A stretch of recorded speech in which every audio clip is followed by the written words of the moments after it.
إن الصلاة كانت على المؤمنين كتابا موقوتا وقوموا لله قانتين قد أفلح المؤمنون الذين هم في صلاتهم خاشعون.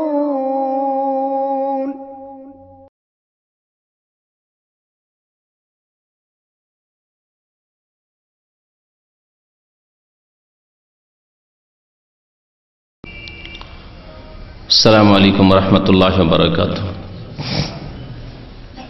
إن الحمد لله نحمده ونستعينه ونستغفره ونعوذ بالله من شرور أنفسنا ومن سيئات أعمالنا من يهده الله فلا مضل له ومن يضلله فلا هادي له وأشهد أن لا إله إلا الله وحده لا شريك له وأشهد أن محمدا عبده ورسوله. يا أيها الذين آمنوا اتقوا الله حق تقاته ولا تموتن إلا وأنتم مسلمون.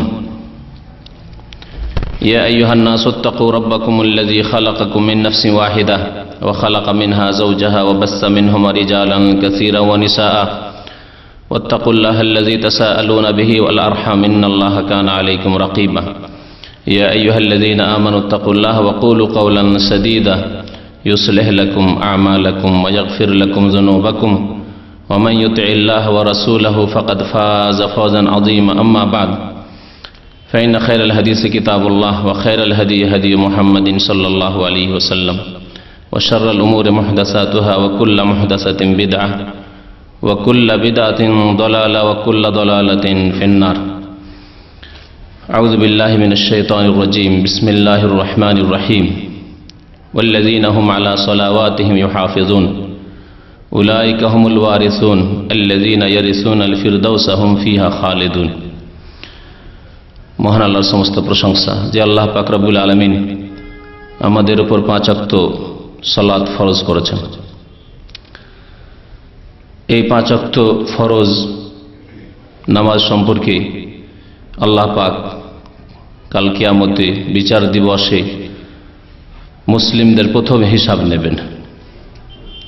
এর জন্য আমাদের প্রত্যেককে প্রস্তুত থাকতে হবে।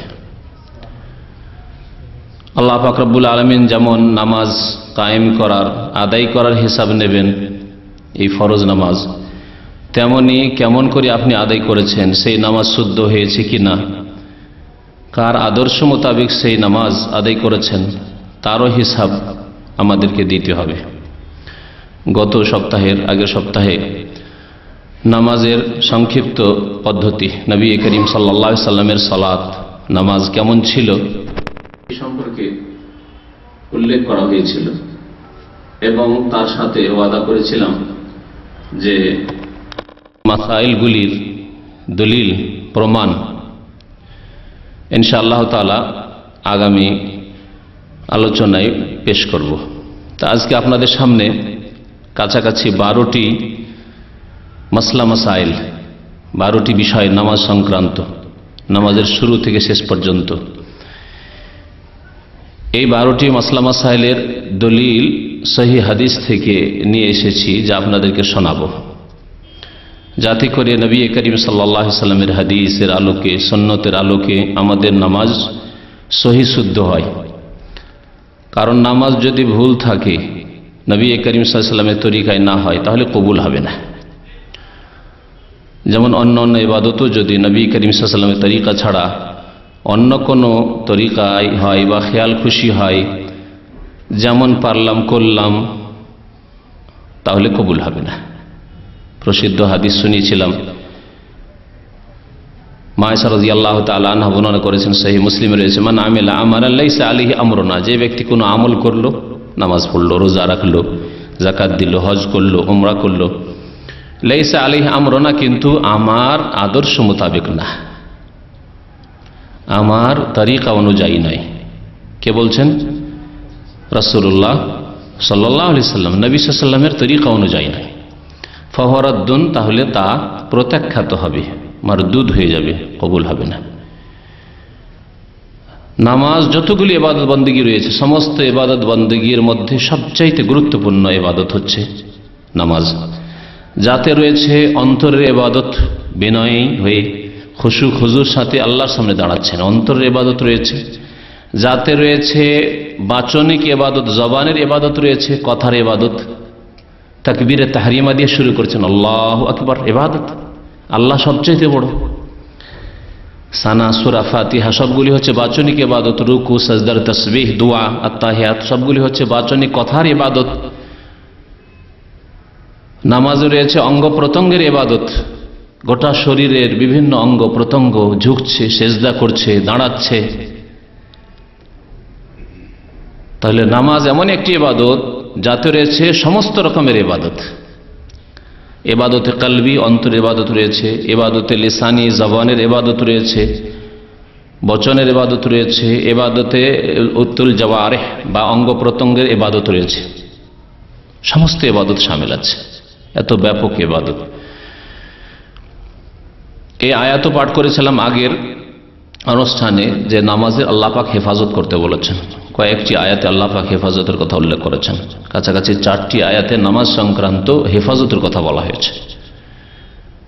হাফেজু আলা সলাওয়াত, আল্লাহ পাক নামাজের হেফাজতের কথা বলেছেন, ওয়াল্লাযীনা আলা সলাওয়াতিহিম ইউহাফিজুন, যেমন এই আয়াতটি সূরা মুমিনুন আয়াত নম্বর 9 আল্লাহ পাক ইরশাদ করেছেন মুমিন তো তারাই এবং সেই মুমিনরাই সফল কাম, কাদ আফলাহাল মুমিনুন দিয়ে আল্লাহ পাক শুরু করেছেন।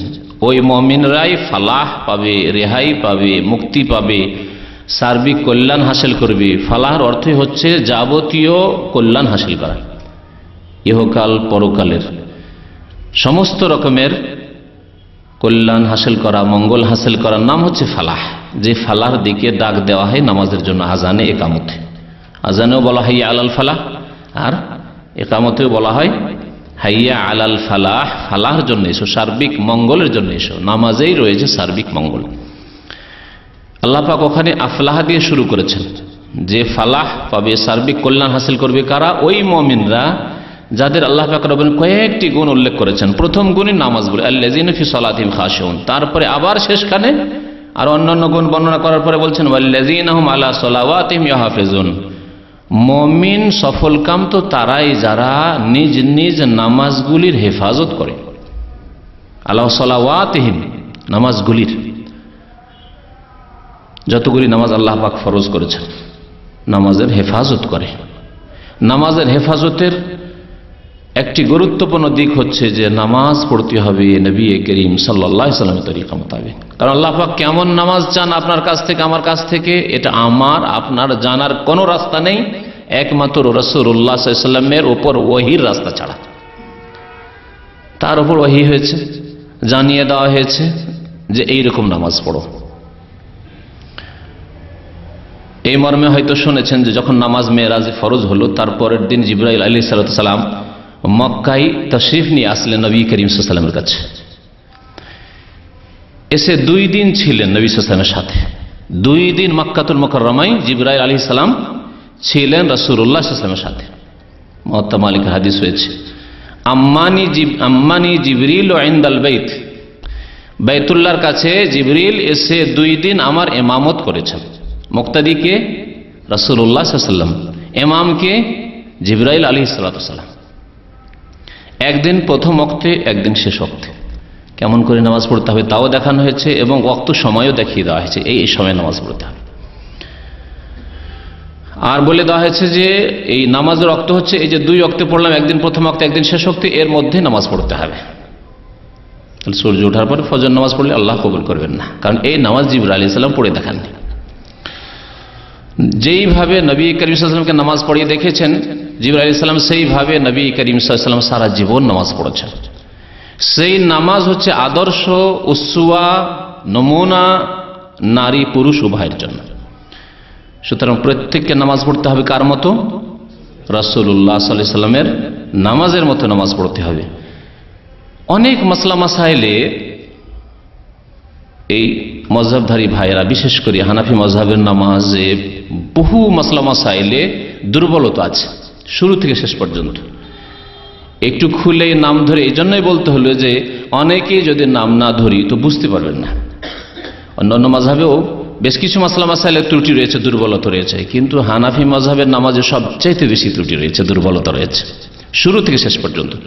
তার মধ্যে আজকে 10 থেকে 12টা উল্লেখ করব, আরও সময় সুযোগ হলে বাকি মাসলা মাসাইলগুলি উল্লেখ করা যাবে। কিন্তু গুরুত্বপূর্ণ যেই ক্ষেত্রগুলিতে, যে বিষয়গুলিতে মাযহাবের নামাজের ত্রুটি বা দুর্বলতা রয়েছে, সহিহ হাদিসের বিপরীত নামাজ রয়েছে, সহিহ হাদিসের আপনার উল্টো নামাজ রয়েছে, সেই ক্ষেত্রগুলি আমাদের সাধারণ মানুষেরও জানা জরুরি, যাতে করে আপনাকে কেউ ধোঁকা না দিতে পারে যে না না এটাও নামাজ, রাসূলুল্লাহ সাল্লাল্লাহু আলাইহি ওয়াসাল্লাম নামাজ, এইভাবে নামাজ পড়লেও চলবে না।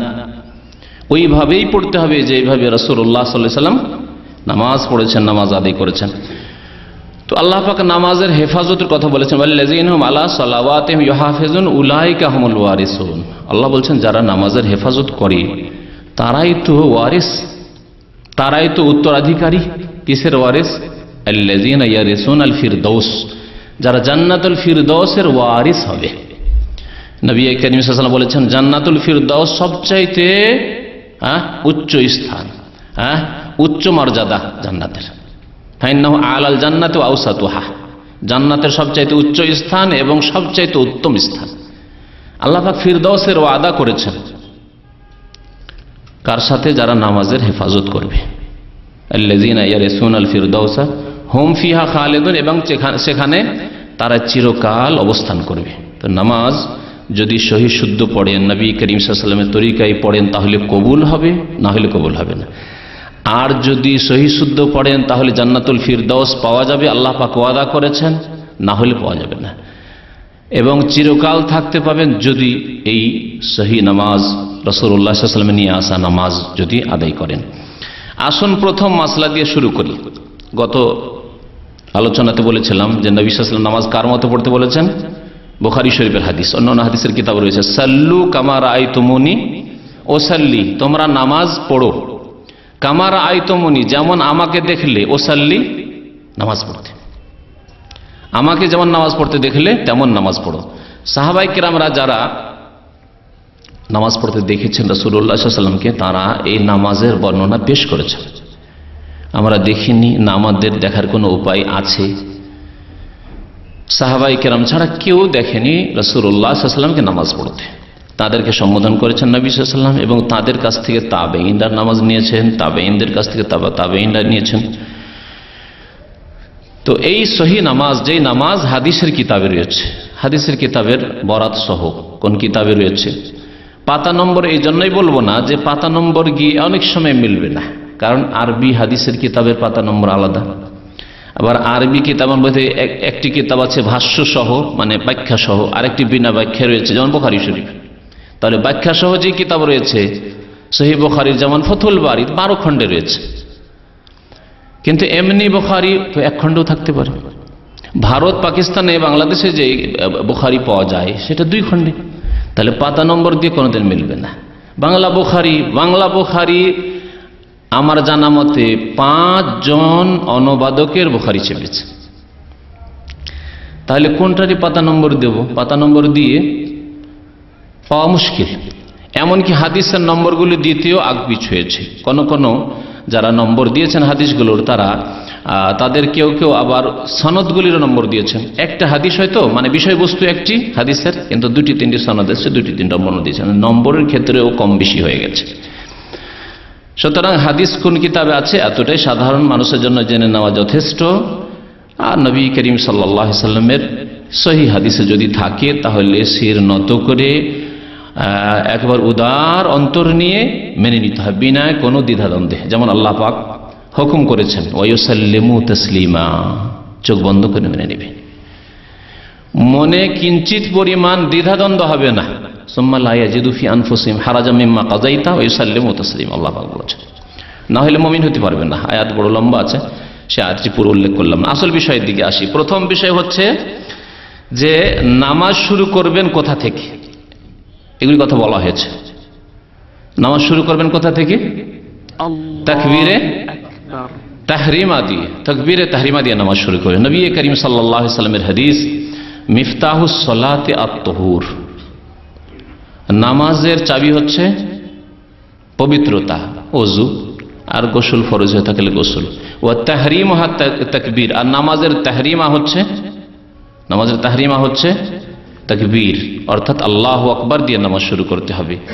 এখানে যদিও হানাফি মজহাবের হানাফি ভাইয়েরাও আমল করে না, সাধারণ লোকও আমল করে না, আলেমরাও আমল করে না, কিন্তু তাদের প্রত্যেকটি ফিকার কিতাবে রয়েছে যে আল্লাহু আকবার বলা শর্ত নয়।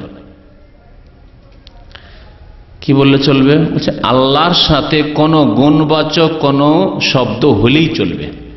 যেমন আল্লাহু আকবার জায়গায় আল্লাহু আজম যদি বলে, আল্লাহু আজল যদি বলে, আল্লাহু জলিল, আল্লাহু কবির, হ্যাঁ, আল্লাহু রহমান, আল্লাহু রহিম, আল্লাহু গফুর, এরকম বললে চলবে।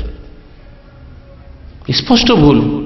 কারণ যেই দিন থেকে নামাজ ফরজ হয়েছে সেই দিন থেকে শুরু করে নবী করিম সাল্লাল্লাহু আলাইহি ওয়াসাল্লামের তিরোধানের সময় পর্যন্ত কোনো ফরজও নয়, সুন্নতও নয়, বেতরও নয়, নবী করিম সাল্লাল্লাহু আলাইহি ওয়াসাল্লাম তাকবীর ছাড়া কোনো নামাজ পড়েন, আল্লাহু আকবার ছাড়া। আল্লাহু কবির দিয়েও পড়েননি, আল্লাহু কবির দিয়েও কোনোদিন নবী সাল্লাল্লাহু আলাইহি ওয়াসাল্লাম নামাজ পড়েনি, আল্লাহু আকবার দিয়েই নামাজ পড়েন। সুতরাং ওই রকমই নামাজ পড়তে হবে।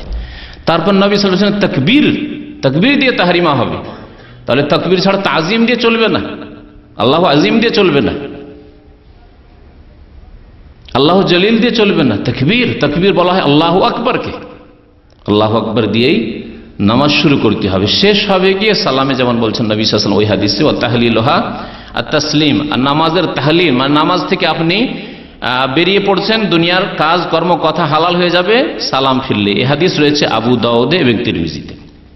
তাহলে তার আগে কোনো কাজ নেই, নিয়ত পড়ার নেই, এগুলো বলা হয়েছে। যখন নেই তাহলে নিয়ত পড়া, উচ্চারণ করা, নাওয়াইতো অথবা আমি নিয়ত করছি। হ্যাঁ, বাঙালি জাতি তো আরবিতে নিয়ত করতে অভ্যস্ত, আর অন্যরা উর্দুতে করে, উর্দুরা मैं নিয়ত করতা হুঁ, সবগুলি বিদআত নেই। তাকবীর দিয়ে নামাজ শুরু। আল্লাহ পাক যেন আমাদেরকে বুঝার তৌফিক দান করেন, সংশোধন করার তৌফিক দান করেন। যেসব ভাই বিদআতে রয়েছে আল্লাহ পাক তাদেরকে বিদআত মুক্ত হওয়ার তৌফিক দান করেন। আশা করছি তাদের কাছে যে তারা গোঁড়ামি না করে আর সত্য কথা, হক কথা মানতে যেন কোনো রকমের দুনিয়াবি বাধা না হয়। আল্লাহ পাক যেন নবী সাল্লাল্লাহু আলাইহি ওয়াসাল্লামের নামাজ সবাইকে আদায় করার তৌফিক দান করেন। তারপরে নামাজ যখন শুরু করতে হবে তখন হাত উঠাতে হবে, যাকে বলে রাফউল ইয়াদাইন।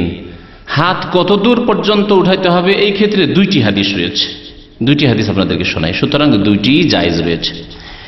একটি হাদিস হচ্ছে ওয়াইল ইবনে হুজর রাদিয়াল্লাহু তাআলা আনহুর, যে হাদিস রয়েছে সহিহ মুসলিমে। বলছেন আন্নাহু রাআন নবী সাল্লাল্লাহু আলাইহি ওয়াসাল্লাম রাফা ইয়াদাইহি না দাখালা ফিস সালাত, যখন নামাজে প্রবেশ করলেন তখন হাত উঠালেন, কাব্বারা তাকবীর দিয়ে হাত উঠালেন। আর হাম্মাম একজন বর্ণনাকারী বলছেন হেয়ালা উজনাইহি, দুই কানের কাছাকাছি। তাহলে দুই কানের কাছাকাছি উঠার এই হাদিস আসল। তারপরে কি করলেন? তারপরে আরেকটি মাসলা আছে, যেই মাসলাটি অত্যন্ত গুরুত্বপূর্ণ, কারণ এই ক্ষেত্রে অনেক ইখতিলাফ করে। সুম্মা ওয়াদা ইয়াদাহুল ইউমনা আলাল ইউসরা, তারপরে ডান হাত রাখলেন কার উপর? বাম হাতের উপর। ডান হাত রাখলেন বাম হাতের উপর। তাহলে ডান হাতকে রাখতে হবে কার উপর? বাম হাতের উপর। এটি হচ্ছে স্পষ্ট মাসলা। তাহলে হাত ছেড়ে নামাজ পড়া যাবে না, হাত ছেড়ে নামাজ পড়া যাবে না। যেমন ভুল রয়েছে মালিকিদের মধ্যে, আহলে সুন্নাতের ভুলের কথা বলছি, বাকি শিয়াদের বা অন্যদের ভুল, যারা এই আকীদাতি পথভ্রষ্ট, তাদের কথা আমাদের উল্লেখ করা প্রয়োজনই নেই। কিন্তু যারা আহলে সুন্নাত ওয়াল জামাত, তাদের মধ্যে যে সহিহ হাদিস বিরোধী আমল আছে নামাজের ক্ষেত্রে, কমপক্ষে তার সংশোধন হওয়া জরুরি। কারণ তাদের আকীদা সহিহ থাকা সত্ত্বেও যদি নামাজে ভুল হয় তো মহা মুশকিল রয়েছে। তো নামাজ হাত ছেড়ে পড়া যাবে না। যেমন মালিকি সাধারণত আফ্রিকা দেশে বাস করে, তো আফ্রিকান লোকদের দেখা যায় অনেককে যে হাত ছেড়ে নামাজ পড়ে। এই হাত ছেড়ে নামাজ পড়ার নেই, এটা তো মালিকিরা করে। কিন্তু আমাদের দেশের প্রখ্যাত বক্তা এবং তাদের এক বড় হুজুর, ওই বড় হুজুরের নামটা বলে দিচ্ছি, মনজুর নওমানি সাহেব, তার একটি উর্দুতে তর্জমা করেছেন একটি হাদিস সংকলন করেছেন। ভারতের একজন বড় আলেম হানাফি মযহাবের। কিতাবের নাম হচ্ছে মাআরিফুল হাদিস, অনেকে শুনেছে হয়তো, মাআরিফুল হাদিস। উর্দুতে তর্জমা করেছে, বিভিন্ন মাসলা মাসাইলের হাদিসগুলি নিয়ে এসেছে। আর তর্জমা করার পরে নিজের প্রত্যেকটি মাসলাতে টিকা চড়িয়েছে। আর টিকা চড়িয়ে যতগুলি মাসলায় ইখতিলাফ রয়েছে, মানে মতানৈক্য রয়েছে ওলামা কিরামদের, ফুকাহা কিরামের, তিনি করেছেন কি, যেহেতু তিনি একটু জামাত ইসলামী ঘেঁষা ছিলেন, আর জামাত ইসলামীদের কাজ হচ্ছে সব ঠিক, এটাও ঠিক ওইটাও ঠিক, অসুবিধা নেই, হ্যাঁ, তাদের তরিকা এটা। মানে অন্য মুকাল্লিদরা যে একেবারে গোড়া না এটাই করব, যেমন অন্যান্য মুকাল্লিদরা রয়েছে তারা এটাই করব ধরে আছে শক্ত, তার চেয়ে একটু হালকা হয়েছে, কিন্তু সহিহ হাদিসের আমল করতে দেয়নি। এই কথা চিহ্নিত করেনি না সহিহ হাদিসে এটা, সুতরাং এইরকম করে নামাজ পড়তে হবে না, ওটা শিখায়নি। আবার গর্তের এক কিনারে রেখে দিচ্ছে। এই উদাহরণ ঠিক ফিট হবে এই মারিফুল হাদিসের উপর, এটাও ঠিক ওইটাও ঠিক। অর্থাৎ আপনি যদি বুকে হাত বাঁধেন তবুও ঠিক, নাভির নিচে হাত বাঁধেন তবুও ঠিক, হাত ছেড়ে নামাজ পড়ে তবুও ঠিক। একেবারে এইভাবে আজকে থেকে 10 বছর আগে আমাদের ইসলামিক সেন্টারে মারিফুল হাদিস বিক্রি হইত। আমরা প্রথম যখন আসলাম, তো আমাদের উর্দু যে দায়ী ভাই আছে উনি হয়তো খেয়াল করেনি, আমি দেখলাম যে আরে মুশকিল ব্যাপার, প্রত্যেকটা মশলা এটাও ঠিক ওইটাও ঠিক। তো এইটি আমরা তো এর প্রচার করতে আসিনি, আমরা তো সঠিকটার প্রচার করব। তখন আমি রিপোর্ট দিয়ে বন্ধ করলাম যে এই কিতাব দিয়ে লাভ হবে না, কারণ সহি যেটা সেটা পাবে না মানুষ, দুর্বলটাও ঠিক আর সবলটাও ঠিক, এইরকম শিক্ষা দিয়েছে। ওই কিতাবই পড়ে হয়তো ওই বড় বক্তা সাহেব, আশা করি বুঝতে পারছেন, তিনি এক বক্তব্য উত্তর দিচ্ছেন যে অসুবিধা নাই, নামাজে সবটাই চলবে, বুকে হাত বাঁধাও চলবে, নাভির নিচেও চলবে, হাত ছেড়ে নামাজ পড়া চলবে। তারপর আবার মিথ্যা রচনা করছে যে নবী সাল্লাল্লাহু আলাইহি ওয়াসাল্লাম নাকি হাত ছেড়ে নামাজ পড়েছেন। একেবারে ডাহা মিথ্যা কথা। একটি হাদিস দিতে পারবেন না যে নবী সাল্লাল্লাহু আলাইহি ওয়াসাল্লাম জীবনে হাত ছেড়ে নামাজ পড়েছেন। হাত নাভির নিচে পড়েছেন এর জয়ীফ দুর্বল হাদিস রয়েছে, কিন্তু হাত ছেড়ে নামাজ পড়েছেন এর কোনো প্রমাণ নেই। তাহলে এই মাসলা আমরা জানতে পারলাম যে হাত বেঁধেছেন, ডান হাত, হাদিসের শব্দ শুনেন, সহিহ মুসলিমের হাদিস, সুম্মা ওয়াদা ইয়াদাহুল ইয়ুমনা আলাল ইউসরা, ডান হাত বামের ওপর রাখলেন, রেখে তাহলে বাঁধলেন, ছেড়ে নয়। এভাবে নামাজ পড়তে হবে। কোথায় বাঁধতে হবে সেই মাসলা আসছে আর একটা, এখানেও সহি বাঁধতে হবে, যেভাবে নবী করিম সাল্লাল্লাহু আলাইহি ওয়াসাল্লাম নামাজ পড়েছেন। তাউস রাহমাতুল্লাহ আলাইহি তাবেঈ তিনি বর্ণনা করেছেন যে কানা রাসূলুল্লাহ সাল্লাল্লাহু আলাইহি ওয়াসাল্লাম ইয়াদাহুল ইয়ুমনা আলা ইয়াদিহিল ইউসরা, তিনি ডান হাত বাম হাতের উপর রাখতেন, সুম্মা ইয়াশুদ্দু বাইনাহুমা, এবং মজবুত করে ধারণ করতেন, এরকম ঢিলা ঢালা নয়, মজবুত করে ধারণ করতেন। আলা সাদরিহি, কোথায়? আলা সাদরিহি, সাদরিহি মানে বুকের ওপর, সিনার ওপর। ওয়া হুয়া ফিস সালাতে, নামাজের অবস্থায়, বাইরে নয়, অন্য কোনো সময় নয়। ওয়া হুয়া ফিস সালাত, নামাজের অবস্থায় বুকের ওপরে ধারণ করতেন। সুনানে আবু দাউদ, হাদিসটি আবু দাউদে রয়েছে। আর এই আলা সাদরি, বুকের ওপর হাত বাঁধার সুনান সহিহ ইবনে খুজাইমাতেও হাদিস রয়েছে। ইবনে খুজাইমার হাদিসটি শোনাই, ওয়াইল ইবনে হুজর রাদিয়াল্লাহু তাআলা আনহু বর্ণনা করেছেন, বলছে সাল্লাইতু মা রাসূলিল্লাহি সাল্লাল্লাহু আলাইহি ওয়াসাল্লাম, আমি আল্লাহ রাসূল সাল্লাল্লাহু আলাইহি ওয়াসাল্লামের সাথে নামাজ পড়েছি। ওয়া ওয়াদা ইয়াদাহুল ইয়ুমনা আলা ইয়াদিহিল ইউসরা, বাম হাতের ওপর ডান হাত রাখলেন, তাহলে হাত ছেড়ে নয়। আলা সাদরি, কোথায় রাখলেন? বুকের ওপর রাখলেন, সহিহ ইবনে খুজাইমার হাদিস। তাহলে বুকের ওপর হাত রেখে নামাজ পড়ে হচ্ছে সহিহ হাদিস মোতাবেক আমল, কি হচ্ছে শুদ্ধ নামাজ, রাসূলুল্লাহ সাল্লাল্লাহু আলাইহি ওয়াসাল্লামের নামাজ।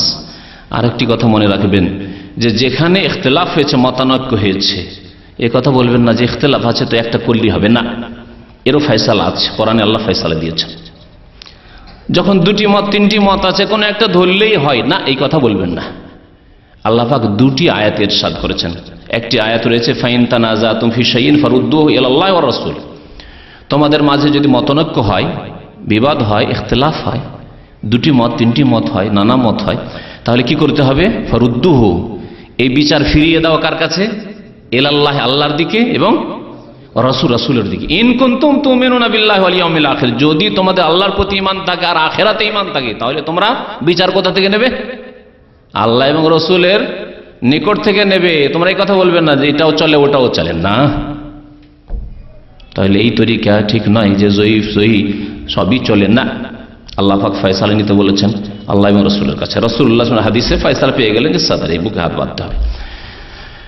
আরেকটি আয়াতে আল্লাহ পাক ইরশাদ করেছেন, ওমাখতালাফতুম মিন শাইইন, যে কোনো ব্যাপারে তোমাদের ইখতিলাফ হোক না কেন, মতানৈক্য হোক না, হতেই পারে, মতানৈক্য হতে পারে। নবী সাল্লাল্লাহু আলাইহি ওয়াসাল্লামের জামানায় সাহাবায়ে কেরামদের ইখতিলাফ হয়েছে, তখন ফয়সালা নিয়েছেন কোথায় গিয়ে?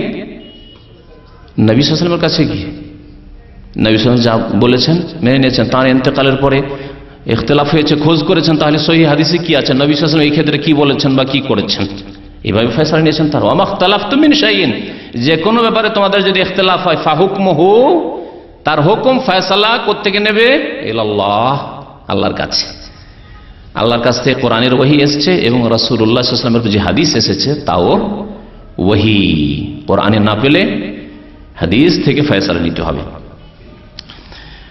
তাহলে এই মাসলাগুলি হয়ে গেল, প্রায় দুটি মাসলা হয়ে গেল। আর একটি মাসলা হচ্ছে জায়নামাজের দোয়া পড়ার মাসলা, বলেছিলাম না? জায়নামাজের কোনো দোয়া আছে? জায়নামাজের দোয়া কখন পড়ে? তাকবীরের আগে না পরে? হানাফি ভাইরা তাকবীরের আগে দুটি বা তিনটি করে বলেছে, ওদিকে আর যাচ্ছি না। নিয়ত পড়া আর জায়নামাজের দোয়া পড়া। এই জায়নামাজের দোয়া বলে যে দোয়াটি পরিচিত হানাফি সমাজে, ইন্ডিয়া, বাংলাদেশ, পাকিস্তানে, সেই দোয়াটি হচ্ছে ইন্নী ওয়াজ্জাহাতু ওয়াজহিয়া লিল্লাযী ফাতারাস সামাওয়াতি ওয়াল আরদ। এই দোয়াটি হাদিসে আছে, কিন্তু জায়নামাজের দোয়া নয়। এটি তাকবীরে তাহরিমার পর দোয়া। শোনেন, স্পষ্ট হাদিস। তারপরে যদি কেউ না মানে তাহলে একে এরাজ, বিমুখতা ছাড়া আর কিছু বলা যাবে না। হাদিস শুনিয়ে দিচ্ছি। মুসলিম শরীফের হাদিস, আবু দাউদের হাদিস। বলছেন বর্ণনাকারী যে কানা রাসূলুল্লাহ সাল্লাল্লাহু আলাইহি ওয়াসাল্লাম, আল্লাহ রাসূল সাল্লাল্লাহু আলাইহি ওয়াসাল্লাম ইজাস্তাফতাহাস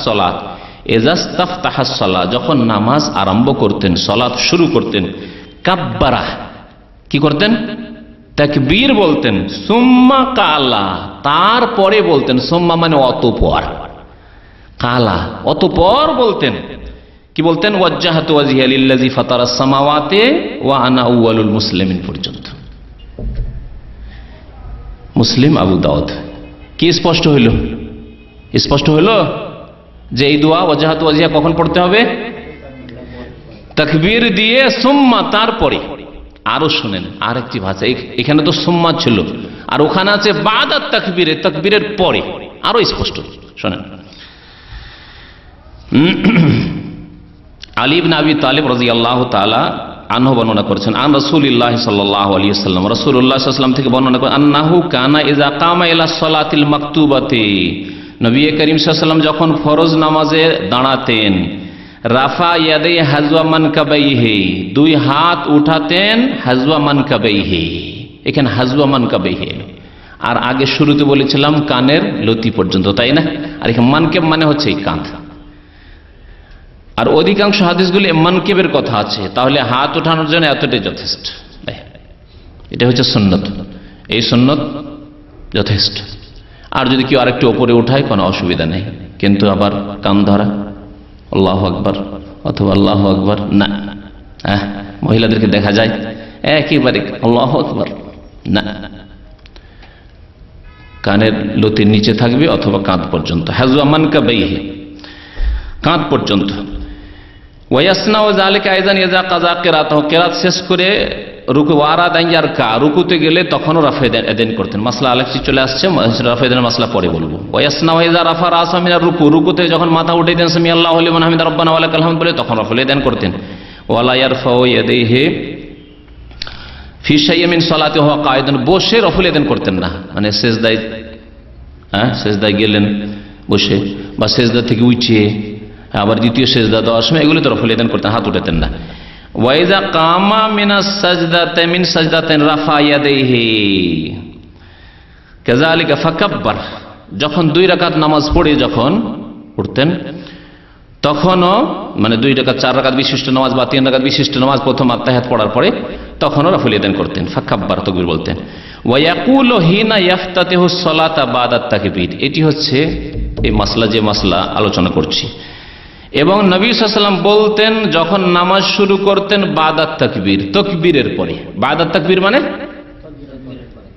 তাকবীরের পরে বলতেন, কি বলতেন? দোয়াটি শুনেন, ওয়াজ্জাহতু ওয়াজহিয়া লিল্লাযী ফাতারাস সামাওয়াতি ওয়াল আরদা হানিফা ওয়া মা আনা মিনাল মুশরিকিন ইন্না সলাতি ওয়া নুসুকি ওয়া মাহইয়ায়া ওয়া মামাতি লিল্লাহি রাব্বিল আলামিন লা শারীকা লাহু ওয়া বিযালিকা উমিরতু ওয়া আনা মিনাল মুসলিমিন। আর কোন রিওয়ায়াত আছে আউয়ালুল মুসলিমিন, কারণ এই উম্মতের প্রথম মুসলিম কে? রাসূলুল্লাহ সাল্লাল্লাহু আলাইহি সাল্লাম আউয়ালুল মুসলিমিন। কিন্তু আমি আপনি না, আউয়ালুল মুসলিমিন বলবেন না, বলা ঠিক হবে না, বলতে হবে আনা মিনাল মুসলিম, আমি মুসলিমদের একজন। তারপরে আরো কিছু দোয়া পড়তেন ওর সাথে, আল্লাহুম্মা আনতাল মালিক লা ইলাহা ইল্লা আনতা সুবহানাকা আনতা রাব্বি ওয়া আনা আবদুকা যালামতু নাফসি ওয়া আতারাফতু বিযামবি ফাগফিরলি যুনুবি জামিআন ইন্নাহু লা ইয়াগফিরু যুনুবা ইল্লা আনতা ওয়াহদিনি লি আহসানিল আখলাক লা ইয়াহদি লি আহসানিহা ইল্লা আনতা ওয়াসরিফ আন্নি সাইয়্যাহা লা ইয়াসরিফ আন্নি সাইয়্যাহা ইল্লা আনতা লাব্বাইক ওয়া সা'দাইক ওয়া আনা বিকা ওয়া আলাইকা ওয়া ইলাইকা ওয়া লা মানজা মিনকা ওয়া লা মালজা ইল্লা ইলাইক আস্তাগফিরুকা ওয়া আতুবু ইলাইক। তিরমিজি ক্বালা হাযা হাদিসুন হাসানুন সহিহ। এই হাদিসটি হাসান, অত্যন্ত সুন্দর এবং সহিহ। তাহলে এই হাদিস দ্বারা স্পষ্ট হইল যে ওয়াজ্জাহতু ওয়াজহিয়া এই দোয়া কখন পড়তে হবে? বাদাত তাকবীরে। আগের হাদিসে এসেছে মুসলিম শরীফে সুম্মা, অতঃপর তাকবীরের পরে, একই অর্থ। তাহলে তাকবীরের আগে যদি কেউ ওয়াজ্জাহতু ওয়াজহিয়া পড়ে যায় নামাজের দোয়া সুন্নাত হবে না বিদআত হবে? হাদিসের মোতাবেক আমল হবে না হাদিসের বিরোধিতা হবে? বিরোধিতা হবে। হাদিসের বিরোধিতা করে নামাজ পড়বেন। আল্লাহ পাক বুঝার জন্য তৌফিক দান করেন, সংশোধনের জন্য তৌফিক দান করেন।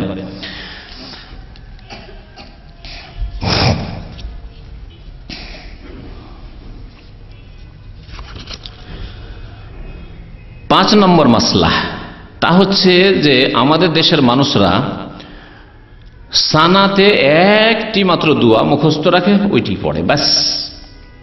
ওই একটি শেখানো হয়েছে, বাকি আর দিশাই দেওয়া হয়নি যে আরো কিছু আছে, আরো বহু কিছু আছে, কিছুই জানানো হয়নি।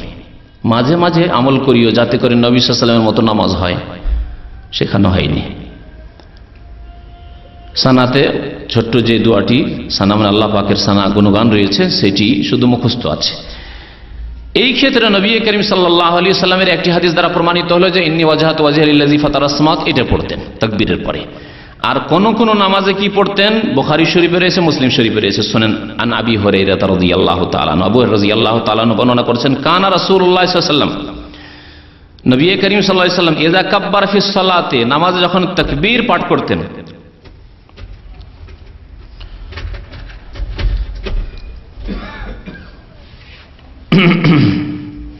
নবী সাল্লাল্লাহু আলাইহি ওয়াসাল্লাম যখন নামাজে তাকবীর পাঠ করতেন, সাকাতা হুনাইহাতান, অল্প কিছুক্ষণ নীরব থাকতেন। তাকবীর বলে কিছুক্ষণ চুপ থাকতেন, নীরব থাকতেন।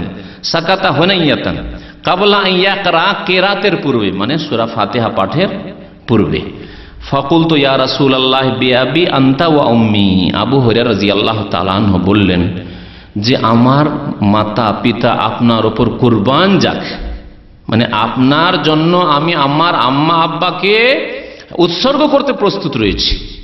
এটি আরবদের সুন্দর ভাষা ছিল, শ্রদ্ধেয় ব্যক্তির জন্য, সম্মানিত ব্যক্তির জন্য, বিশেষ করে রাসূলুল্লাহ সাল্লাল্লাহু আলাইহি ওয়াসাল্লামের জন্য। মুমিন মুমিনাতরা যখন কথা বলতেন, ফিদাকা আবি উম্মি ইয়া রাসূলুল্লাহ, আমার মাতা পিতা আপনার জন্য উৎসর্গ হোক, ফিদাকা আবি ওয়া উম্মি বলতেন।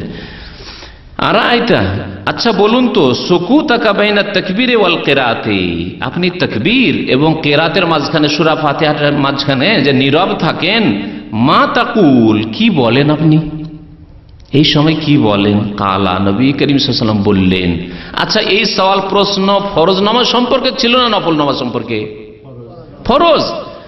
কারণ নামাজের কথা বর্ণনা করা হচ্ছে যখন নামাজে দাঁড়াতেন, তাহলে জামাতে পিছনে লোকজন আছে এবং শুনছেন, আপনি কিছুক্ষণ চুপ থাকছেন, তাহলে এই নামাজ তাহাজ্জুদের নামাজ নয়। হানাফি আলেমরা তাদের একটি ভুল এখানে, এবং জনসাধারণকে ভুল বুঝায় এইভাবে যে না না, এই দোয়াগুলি তাহাজ্জুদে, নফল নামাজে। অথচ স্পষ্ট হাদিস যে ফরজ নামাজে। আবু হুরায়রা জিজ্ঞাসা করছেন যে আপনি এই যখন চুপ থাকেন তখন কি বলেন তাকবীর এবং কেরাতের মাঝখানে? শোনেন কি দোয়া, আর এই দোয়া আমি সবচেয়ে বেশি পড়ি। কারণ এই দোয়া প্রথম কথা সহিহ বুখারী তো রয়েছে, মুসলিমে রয়েছে, সবচেয়ে সহিহ কিতাবে কোরআনে কারীমের পরে রয়েছে। তারপরে এই দোয়ার অর্থ অত্যন্ত সুন্দর, আল্লাহ পাকের গুণগানও রয়েছে আর আল্লাহ পাকের কাছে গুনাহ কাথার মার্জনা কামনাও রয়েছে। কিন্তু অনেক সময় দেখি ইমামের পিছনে, এখানকার ইমামরা অনেকে তাড়াতাড়ি করে, কারণ এরাও সুবহানাকেই পড়ে, ছোটটাই পড়ে, যার ফলে খুব তাড়াতাড়ি করে। তো হয়তো সম্ভব না হলে তখন ওটাও পড়ি, কারণ ওটাও হাদিসে রয়েছে। সবগুলির উপরে যাতে করে আমল হয়ে যায়। আমার নিজের নামাজ হলে সুন্নত নামাজ, অন্যান্য নামাজ রয়েছে, নফল নামাজ, বেতন নামাজ, আমি বড়গুলি পড়ি যাতে করে নবী সাল্লাল্লাহু আলাইহি ওয়াসাল্লামের সুন্নতগুলির উপর আমল হয়ে যায়। আমার একাকী নামাজ অথবা আমি নিজে ইমামতি করছি, তখন আল্লাহ বাইদ বাই নিজে দোয়াটি এখানে সামনে আছে। আকুল, ও নবী সাল্লাল্লাহু আলাইহি ওয়াসাল্লাম বলছেন আমি বলি তাকবীর এবং কেরাতের মাঝখানে যে চুপ থাকি তাতে বলি আল্লাহুম্মা বাইদ বাইনি ওয়া বাইনা খাতায়ায়া, আল্লাহ আমার মাঝে এবং আমার গুনাহ খাতার মাঝে দূরত্ব তৈরি করে দাও। কামা বা'আদতা বাইনাল মাশরিকি ওয়াল মাগরিবি, যেমন তুমি দূরত্ব সৃষ্টি করেছো পূর্ব পশ্চিমের মাঝে। অর্থাৎ আমার থেকে গুনাহকে কত দূরে রাখো? যত দূরত্ব হচ্ছে পূর্ব পশ্চিমের, মানে গুনাহ যেন আমাকে না পাই কোনোদিন, আমার দ্বারা যেন কোনো গুনাহ না হয়, এত দূরে রাখো গুনাহকে, এবং আমাকে গুনাহ থেকে এত দূরে রাখো, গুনার কাছেও যেন না যাই আমি। তারপরে শুনে আল্লাহুম্মা নাক্কিনি মিন খাতায়া, আল্লাহ আমাকে গুনাহ খাতা থেকে পরিষ্কার পরিচ্ছন্ন করে দাও। কামা ইউনাক্কাস সাওবুল আবিয়াযু মিনাদ দানাস, যেমন সাদা কাপড়কে ময়লা থেকে পরিষ্কার পরিচ্ছন্ন করা হয়। আল্লাহুম্মা গসিলনি মিন খাতায়া, আল্লাহ আমার গুনাহ থেকে আমাকে ধুইয়ে দাও। বিল মায়ে, পানির দ্বারা, ওয়াসালজে, বরফ দ্বারা, ওয়াল বারাদে, আর যে শিলা পাথর, যে বৃষ্টির সাথে শিলা বৃষ্টি হয়, ওই বরফ দ্বারা, ওই বরফের পাথর দ্বারা। একে বারাদ বলা হয় আরবি ভাষায়, বারদ নয় বারাদ। বারাদ মানে হচ্ছে ঠান্ডা, আমাকে বারদ মানে ঠান্ডা লাগছে, আর বারাদ মানে হচ্ছে যে শিলা বৃষ্টি, বৃষ্টির সাথে যে আমাদের দেশে খুব পাথর হয়, ওই পাথর। হাদিস মুত্তাফাকুন আলাইহি, বুখারী মুসলিম শরীফের হাদিস। বলুন তো কেউ কি এই দোয়া পড়েন? কারণ সহিহ হাদিসের রাস্তা দেখানো হয়নি, ঢেকে রেখে দেওয়া হয়েছে, কোনো কিতাবে উল্লেখ করা হয়নি। আর যদি কখনো পেয়ে জানা জিজ্ঞাসা করেন যে হাদিসে তো পাচ্ছি আল্লাহ বাইদ বাইনি ওয়া বাইনা খাতায়া, তো বড় বড় আলেম উত্তর দিবে, মুকাল্লিদ আলেম উত্তর দিবে যে আচ্ছা ওগুলো নফলে তাহাজ্জুদে, তাহলে কি করে শিখবেন? হ্যাঁ, না তাহাজ্জুদ পড়েন, আর পড়লেও আর মুখস্থ করার সময় কোথায়? এই অবস্থা না, অবশ্যই মুখস্থ করবেন। তারপরে যে প্রসিদ্ধ যে দোয়াটি পড়ি বা পড়েন অনেকেই, বা আমাদের হানাফি ভাইরা পড়েন, এরকম হাম্বলি ভাইরাও পড়েন, সেটিও শোনাচ্ছি আপনাকে। কিন্তু সেটি রয়েছে আবু দাউদ, নাসাইতে। হাদিসের যে প্রসিদ্ধ কিতাব, যেগুলিকে আমাদের দেশের আলেম ওলামারা বলে সিহা সিত্তা, মানে 6টি হাদিসকে ওরা সিহা সিত্তা বলে, মানে সহিহ হাদিস, যদিও বুখারী মুসলিম ছাড়া বাকিগুলোতে জয়ীফ হাদিসও রয়েছে। কুতুবুস সিত্তা প্রসিদ্ধ 6টি কিতাব, তার স্তর হচ্ছে এইরকম: বুখারী, মুসলিম, তারপরে আবু দাউদ বা নাসাই, তারপরে তিরমিজি, তারপরে ইবনে মাজাহ। তাহলে এই হাদিস রয়েছে আবু দাউদ, নাসাই। বুখারী মুসলিমের পরে যে আবু দাউদ নাসাইর স্থান, সেই দুই কিতাবে রয়েছে এই দোয়া। আন আবি সাইদিন, আবু সাইদ খুদরি রাদিয়াল্লাহু তাআলা আনহু বর্ণনা করছেন যে আন্নান নবী সাল্লাল্লাহু আলাইহি ওয়াসাল্লাম, নবী করিম সাল্লাল্লাহু আলাইহি ওয়াসাল্লাম, কানা ইযা ইফতাতাহা সালাতা, যখন নামাজ শুরু করতেন, কালা বলতেন। এখানে তো বলা হয়নি যে ফরজ নামাজ না সুন্নত নামাজ, যদি বলবে এইটাও নফল নামাজে, তাহলে কোথা থেকে নেবেন? ইযা ইফতাতাহা সালাত, যখন নামাজ শুরু করতেন, কখনো কখনো এটাও ফরজে পড়তেন। কালা বলতেন সুবহানাকা আল্লাহুম্মা ওয়া বিহামদিকা ওয়া তাবারাকা ইসমুকা ওয়া তাআলা জাদ্দুকা ওয়া লা ইলাহা গায়রুকা। এটি মুখস্থ আছে, কিন্তু বাকিগুলি কেন মুখস্থ নেই? আর ইন্নী ওয়াজহাতু মুখস্থ আছে, কিন্তু সঠিক জায়গায় পড়েন না, বিদাতি জায়গায় পড়েন, মুখস্থ থেকেও লাভ হয় না। তাহলে 3টি কমপক্ষে দোয়া শুনলেন। এছাড়াও বেশ কিছু দোয়া আছে যেগুলি নবী করিম সাল্লাল্লাহু আলাইহি ওয়াসাল্লাম বিভিন্ন নামাজে পড়তেন। 7 নম্বর বিষয় হচ্ছে সূরা ফাতিহার বিষয়। নামাজে সূরা ফাতিহা পড়তে হবে, নামাজে সূরা ফাতিহা পড়তে হবে, সূরা ফাতিহা ছাড়া নামাজ হয় না, এই বিষয়ে বলা হয়েছে। হাদিস শুনে আপনাদেরকে। উবাদা ইবনে সামিত রাদিয়াল্লাহু তাআলা আনহু বর্ণনা করেছেন, আন্না রাসূলুল্লাহ সাল্লাল্লাহু আলাইহি ওয়াসাল্লাম কাল, আল্লাহ রাসূল সাল্লাল্লাহু আলাইহি ওয়াসাল্লাম ইরশাদ করেছেন, লা সালাতা লিমান লাম ইয়াকরা বিফাতিহাতিল কিতাব, কোন নামাজ নেই, লা সালাতা, কোন নামাজ নেই, লিমান, ওই ব্যক্তির, লাম ইয়াকরা, পড়ে না, বিফাতিহাতিল কিতাব, সূরা ফাতিহা। الحمد لله رب العالمين الرحمن الرحيم مالك يوم الدين إياك نعبد وإياك نستعين اهدنا الصراط المستقيم صراط الذين أنعمت عليهم غير المغضوب عليهم ولا الضالين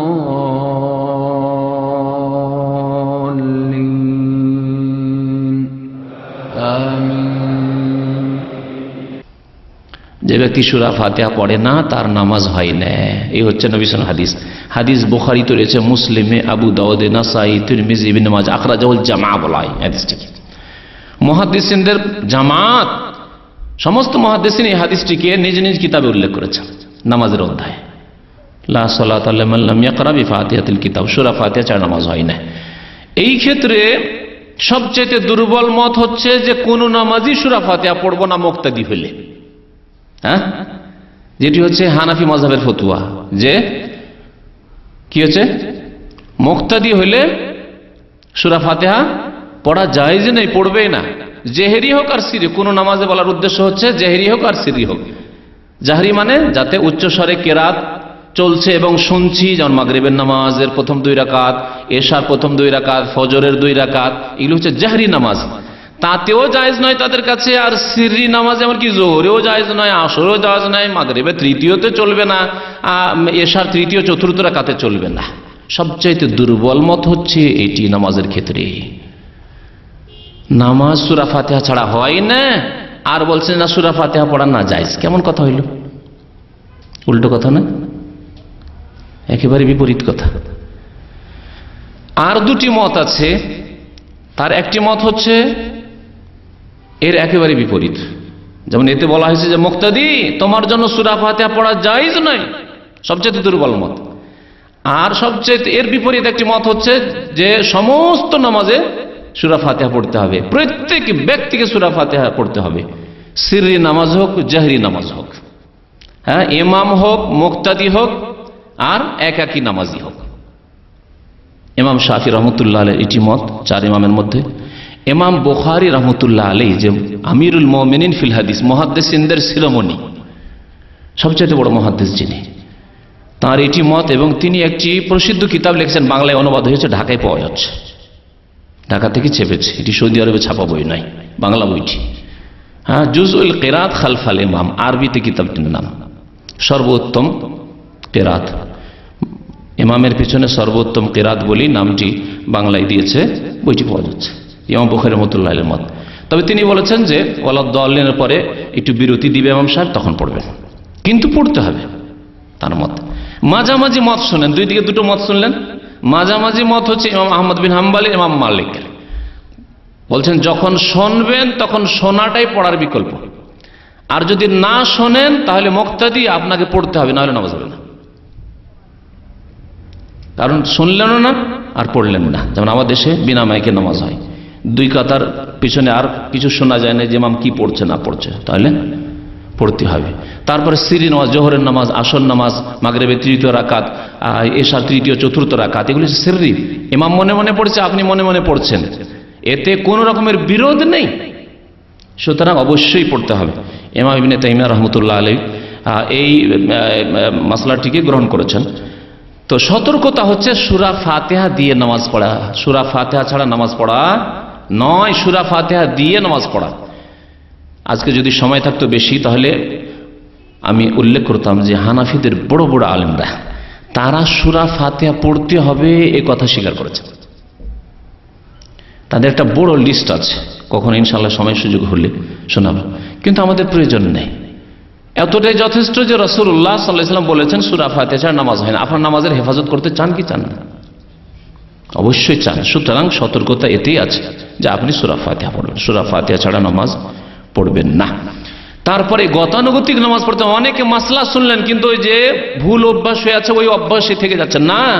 বেশ কিছুদিন স্মরণ করে করে আপনাকে সূরা ফাতিহা পড়তে হবে, যাতে করে আপনার সংশোধন হয়ে যায়। তা হাদিস শোনাচ্ছিলাম, আরো হাদিস শোনেন, বহু হাদিস রয়েছে, একটি হাদিস নয়। আবু হুরায়রা রাদিয়াল্লাহু তাআলা আনহু হাদিস বয়ান করছেন, মান সাল্লা সালাতান, যে ব্যক্তি নামাজ পড়লো, কোন নামাজ, সালাতান না কেরা, যে ব্যক্তি কোন নামাজ পড়লো, সিরি নামাজ হোক, জেহরি নামাজ হোক, মুক্তাদি হোক আর ইমাম হোক, লাম ইয়াকরা ফিহা বিউম্মুল কোরআন, যাতে সূরা ফাতিহা পড়লেন, উম্মুল কোরআন পড়লেন, ফাহিয়া খেদাজুন, তা অসম্পূর্ণ। খেদাজ আরবি ভাষায় বলা হয় এমন গরু উটের বাচ্চাকে যা সম্পূর্ণ হওয়ার আগে মায়ের পেট থেকে নষ্ট হয়ে যায়, নষ্ট হয়ে যায়। অসম্পূর্ণ বাচ্চা যে নষ্ট হয়ে পড়ে যায়, 2 মাস 3 মাস 4 মাসের বাচ্চা, তাকে বলা খেদাজ বলতো। আরবি ভাষা আরবরা বলতো সেই যেমন আখদা জাতির নাকা, কারো উষ্ট্রির পেট থেকে যদি অসম্পূর্ণ বাচ্চা নষ্ট হয়ে গেছে, কেবল আখদা জাতির নাকা, খেদাজুন। তাহলে ওই বাচ্চা কোনো কাজে আসবে? 4 মাস 5 মাস 6 মাসের বাচ্চা। ওই রকমই যে ব্যক্তি সূরা ফাতিহা নামাজ পড়বে, তার এই নামাজ কোনো কাজে আসবে না। এই হচ্ছে হাদিসের অর্থ। সালাসান, 3 বার বললেন নবী সাল্লাল্লাহু আলাইহি ওয়াসাল্লাম, গায়রা তামামিন, অসম্পূর্ণ। তাফসীর করলেন, ফাকিল আলী আবি হুরায়রা, তারপর আবু হুরায়রা বর্ণনাকারী, তাকে জিজ্ঞাসা করা হলো, তার ছাত্র আবু সাইব জিজ্ঞেস করলেন, ইন্না নাকুনু ওয়ারা আল ইমাম, আমরা যে ইমামের পিছনে থাকি মাঝে মাঝে, তাহলে আমরা কি করি, ইমামের পিছনে কি সূরা ফাতিহা পড়ব? শোনেন কি বলছেন।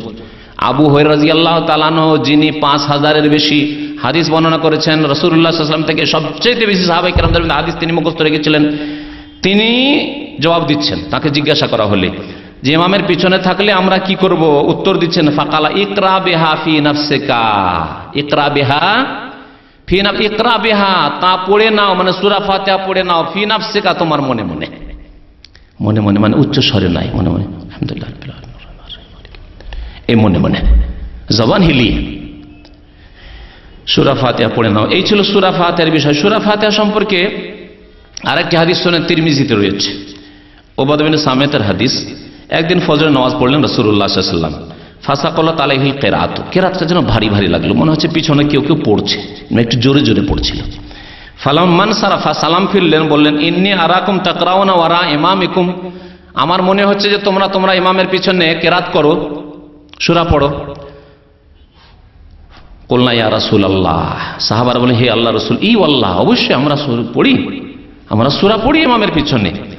নবী সাল্লাল্লাহু আলাইহি ওয়াসাল্লাম কি বলেন, ফালা তাফআলু ইল্লা বিউম্মিল কোরআন, ইল্লা বিউম্মিল কোরআন, সূরা ফাতিহা ছাড়া আর কিছু পড়বে না। তাহলে সাহাবায়ে কেরামরা প্রথম দিকে হয়তো সূরা ফাতিহার সাথে অন্যান্য সূরাও পড়তেন, অথবা কেউ জোরে পড়েছেন, একজন পড়ছে আরেকজনের জোরে পড়ে, তো মনে হচ্ছে যে ভারী হয়ে যাচ্ছে, পড়তে পারছি না, এগোতে পারছি না, এরকম হয়। পরীক্ষা করে দেখবেন, একসাথে 2জন 3জন পড়লে পড়ে খুব এই বাধা সৃষ্টি হয়, এটাকে বলা হয়েছে যে ভারী মনে হচ্ছে। ফালা তাফআলু ইল্লা বিউম্মিল কোরআন, তোমরা সূরা ফাতিহা ছাড়া অন্য কোনো সূরা পড়বে না, কারণ ফাইন্নাহু লা সালাতা লিমান লাম ইয়াকরা বিহা, কারণ যে ব্যক্তি সূরা ফাতিহা পড়ে না তার নামাজ হয় না। সূরা ফাতিহা পড়তে হবে, তিরমিজির হাদিস। এখন আসুন আমিনের বিষয়, 8 নম্বর বিষয়।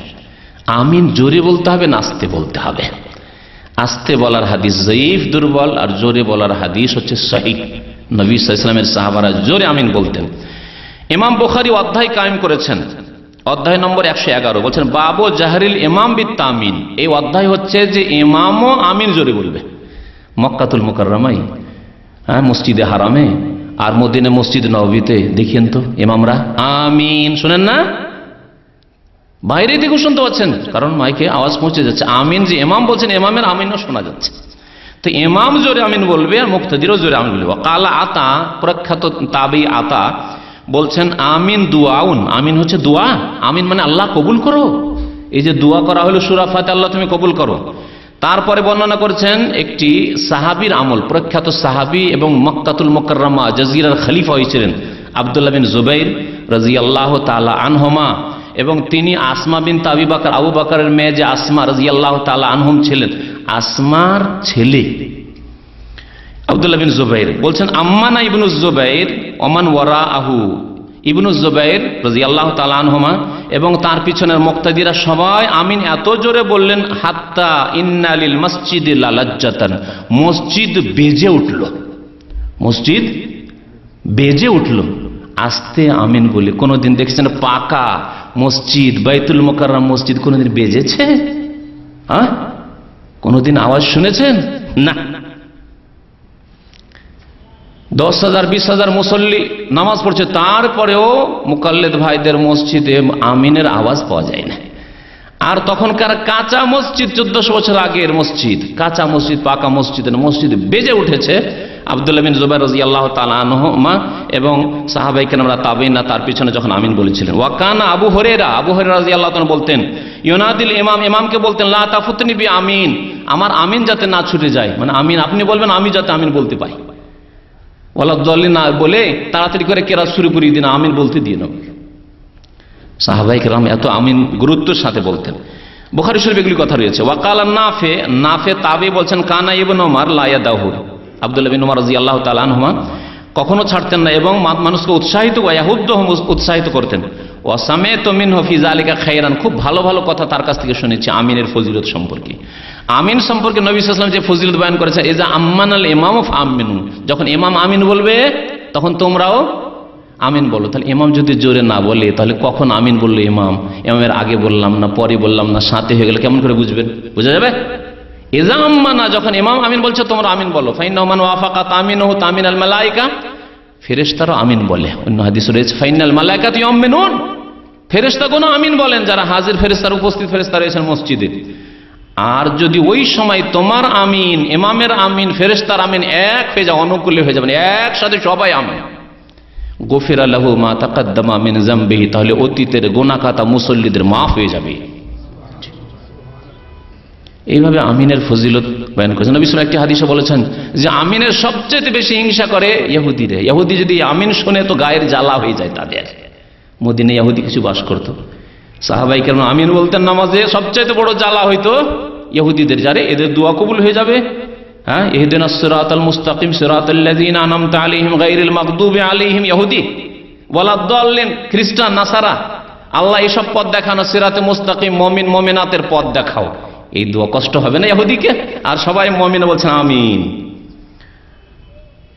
সবচেয়ে বেশি তোমাদের হিংসা করে ইহুদিরা তোমাদের আমিনের উপর। সুতরাং আমিন জোরে বলতে হবে যখন জোরে কেরাত হবে। হ্যাঁ, মনে মনে কেরাত আপনি মনে মনে পাঠ করছেন, যখন জোহরের নামাজ তখন মনে মনে আমিন বলবেন, তখন আমিন বলবেন কি মনে মনে বলবেন।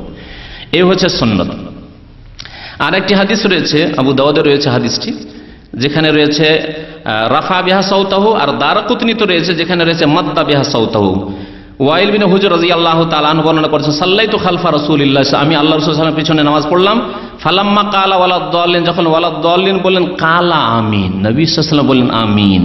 আর আমিন আসতে মাদ্দা বিহা সাউতাহু, মাদ্দা মানে টান দেওয়া, আওয়াজ টান দিয়ে আওয়াজ, আমিন টেনে বললেন, তাহলে আমিন টানতে হবে, উচ্চস্বরে বলতে হবে। মাদ্দা বিহা সাউতাহু, দারাকুতনি প্রথম খণ্ড 335 পৃষ্ঠা রয়েছে। এখন আসুন রফুল ইয়াদাইন। আমিনের মাসলা হলো 9 নম্বর মাসলা হচ্ছে রফুল ইয়াদাইনের, মানে হাত তোলা। যদিও একটা হাদিসের তরজমাতে চলে এসেছে রফুল ইয়াদাইন কয় জায়গায় করতে হবে বলেছি, তাকবীরে তাহরিমায় করতে হবে, এটাতে সবার একমত রয়েছে, ইত্তেফাক রয়েছে। আল্লাহু আকবার। রুকুতে যাওয়ার সময় করতে হবে 2 নম্বর, রুকু থেকে ওঠার সময় করতে হবে সামি আল্লাহু লিমান হামিদা রব্বানা ওয়া লাকাল হামদ তৃতীয় জায়গায়। আর 3 রাকাত অথবা 4 রাকাত বিশিষ্ট নামাজে প্রথম তাশাহুদ থেকে যখন উঠবেন আল্লাহু আকবার দিয়ে, তখন কি করবেন? আবার রফুল ইয়াদাইন করবেন। এই 2-1টি হাদিস শোনায়, হাদিস এই মর্মে অনেকগুলি রয়েছে।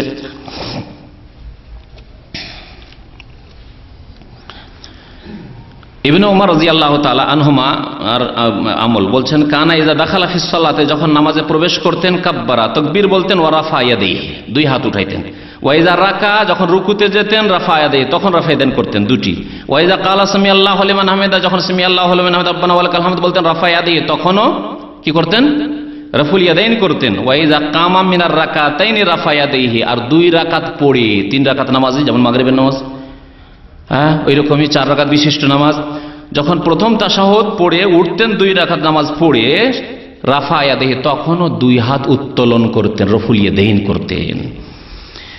ওয়া রাফা যালিকা ইবনে ওমর ইলা নবিয়্যিল্লাহি সাল্লাল্লাহু আলাইহি ওয়াসাল্লাম, বললেন যে এটি নবী করিম সাল্লাল্লাহু আলাইহি ওয়াসাল্লামের আমল ছিল। নবী সাল্লাল্লাহু আলাইহি ওয়াসাল্লামের নামাজ এইরকম ছিল, 4 জায়গায় রাফা ইয়াদাইন করে। সহিহ বুখারীতে হাদিস রয়েছে। সহিহ বুখারীতে আরেকটি হাদিস রয়েছে, তিনি বর্ণনা করেছেন আব্দুল্লাহ বিন ওমর রাদিয়াল্লাহু তাআলা আনহুমা, ইযা কামা ইলা সালাতে, বলছে রাআইতু রাসূলুল্লাহি সাল্লাল্লাহু আলাইহি ওয়াসাল্লাম, আমি আল্লাহ রাসূল সাল্লাল্লাহু আলাইহি ওয়াসাল্লামকে দেখেছি, ইযা কামা ইলা সালাতে, যখন নামাজে দাঁড়াতেন, ইযা কামা ফিস সালাতে রাফা ইয়াদাইহি হাত্তা ইয়াকুনা হাযওয়া মানকাবাইহি, 2 হাত উঠাইতেন, রফুল ইয়াদাইন করতেন কাঁধ পর্যন্ত, এই যে মানকাবে পর্যন্ত। ওয়া কানা ইয়াফআলু যালিকা হিনা ইউকাব্বিরু লিরুকু, রুকুর জন্য যখন তাকবীর বলতেন তখনও করতেন। ওয়া ইয়াফআলু যালিকা ইযা রাফা রাসা মিনার রুকু, রুকু থেকে যখন মাথা উঠাইতেন তখনও করতেন। ওয়া ইয়াকুলু সামি আল্লাহু লিমান হামিদা ওয়া লা ইয়াফআলু যালিকা ফি সুজুদে, সিজদায় গিয়ে বা দুই সিজদার মাঝখানে রফুল ইয়াদাইন করতেন না। মুত্তাফাকুন আলাইহি, বুখারী মুসলিম শরীফের হাদিস। তো এই ছিল রফুল ইয়াদাইন সম্পর্কে। আর একটি মাসলা রয়েছে, যে মাসলার দলিল জানার প্রয়োজন রয়েছে, তা হচ্ছে রুকু থেকে সেজদা যাওয়ার সময়, রুকু থেকে উঠলেন, ওঠার পরে সেজদায় যাওয়ার সময় আগে হাত রাখবেন না হাঁটু রাখবেন, মাসলা বলেছি। কিন্তু এই ক্ষেত্রে উত্তম হচ্ছে এবং সহিহ সুন্নাত মোতাবেক আমল হচ্ছে আগে হাত রাখা। যদি ইমাম ইবনে তাইমিয়া রাহমাতুল্লাহ আলাইহি বলেছেন যে দুটোই জায়েজ রয়েছে, উত্তম মনোত্তমের প্রশ্ন। তবে সহিহ হাদিসটি শোনায় যে নবী সাল্লাল্লাহু আলাইহি ওয়াসাল্লাম কি বলেছেন। আবু হুরায়রা রাদিয়াল্লাহু তাআলা আনহু বর্ণনা করেছেন, ক্বালা রাসূলুল্লাহ সাল্লাল্লাহু আলাইহি ওয়াসাল্লাম, আল্লাহ রাসূল সাল্লাল্লাহু আলাইহি ওয়াসাল্লাম বলেছেন, ইযা সাজাদা আহাদুকুম, তোমাদের কেউ যখন সিজদা করবে, ফালা ইয়াবরুক কামা ইয়াবরুকুল বাইর, যেন না বসে কার মতো, উট। ফালা ইয়াবরুক, বসবে না, কামা ইয়াবরুকুল বাইর, যেমন উট বসে। উটের বসা বসবে না। উট কেমন করে বসে? এখন হচ্ছে প্রশ্ন, উটের হাঁটু কোথায়? আমাদের হাঁটু তো বুঝতে পারছেন, আমাদের হাঁটু পায়ে আছে, হাতে তো আর হাঁটু নেই।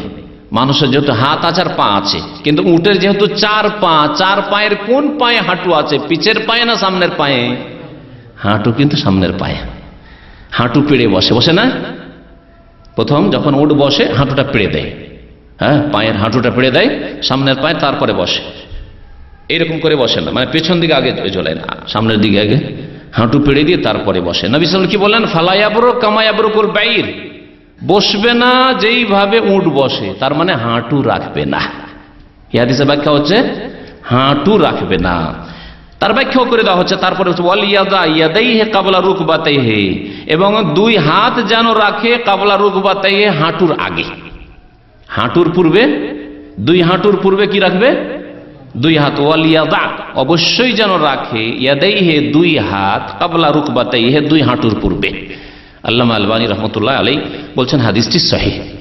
এই হাদিস স্পষ্ট করে আগে হাত রাখা হচ্ছে সুন্নাত। আরেকটি হাদিস আছে এর বিপরীত, যেটি যে ভাইয়েরা আগে হাঁটু রাখে তারা পেশ করে। হাদিসটি শুনিয়ে দিই। ওয়াইল বিন হুজর রাদিয়াল্লাহু তাআলা বলেছেন, আগের হাদিসটা আবু হুরায়রা রাদিয়াল্লাহু তাআলা বর্ণনা করেছেন, কি ওয়াইল বিন হুজর কালা রাআইতুন নবী সাল্লাল্লাহু আলাইহি ওয়াসাল্লাম, নবী সাল্লাল্লাহু আলাইহি ওয়াসাল্লাম আমি দেখেছি, ইযা সাজাদা, যখন সিজদায় গেলেন, ওয়াদা রুকবাতাইহি কাবলা ইয়াদাইহি, হাঁটু রাখলেন হাতের পূর্বে, হাঁটু রাখলেন হাতের পূর্বে, হাঁটু রাখলেন। তাহলে কি বোঝা গেল? আগের হাদিসটি ছিল নবী সাল্লাল্লাহু আলাইহি ওয়াসাল্লামের আদেশ, বচন, হুকুম, আর এটি হচ্ছে নবী সাল্লাল্লাহু আলাইহি ওয়াসাল্লামের আমল কর্ম। এক, মনে রাখবেন এই পয়েন্টটি। ওয়াইজা নাহাদা, যখন উঠতেন, রাফা ইয়াদাইহি কাবলা রুকবাতাইহি, তখন হাত উঠিয়ে নিতে কাবলা রুকবাতাইহি। আল্লামা আলবানী বলছেন যায়িফুন, হাদিসটি জয়ীফ। ইবনে মাজাহ 882 নম্বর, জয়ীফ ইবনে মাজাহ, এগুলি বাংলায় অনুবাদ হচ্ছে, ঢাকায় পাওয়া যাচ্ছে। তো তাতে তিনি বলেছেন হাদিসটি জয়ীফ। তো এই ছিল হাদিস, যে হাদিসটি পেশ করে তারা বলে যে আগে হাঁটু রাখতে হবে। তো এখন শোনেন দুটি বিষয়। একটি বিষয় হচ্ছে যে নবী সাল্লাল্লাহু আলাইহি ওয়াসাল্লামের রাখার যে আমলটির কথা উল্লেখ করলেন ওয়াইল বিন হুজুর, সেই হাদিসটি জয়ীফ, দুর্বল। আর হাত রাখার হাদিসটি আগে যেটিতে রয়েছে সেটা হচ্ছে সহিহ। তাহলে সহিহ আর জয়ীফে যদি বিরোধ হয়, তাহলে কোনটাকে নিতে হবে? সহিহ নিতে হবে। এক। দুই নম্বর, আরেকটি মুহাদ্দিসিনদের নীতিমালা কায়দা রয়েছে যে নবী সাল্লাল্লাহু আলাইহি ওয়াসাল্লামের কর্ম আর বচনে যদি বিরোধ হয়, তাহলে কোনটিকে নিতে হবে? হুকুম, আদেশ, বচনটিকে নিতে হবে। যেমন আল্লাহ পাকের হুকুম, রাসূলুল্লাহ সাল্লাল্লাহু আলাইহি ওয়াসাল্লামের হুকুম যে আমরা কয়টা বিয়ে করতে পারি? 4টা। নবী সাল্লাল্লাহু আলাইহি ওয়াসাল্লাম কয়টা করেছেন? এক জামানে একসাথে 9টা। এমনি তো ইন্তেকাল করে বা তালাক দিয়ে তো আপনিও 100-200টা করেন না কেন?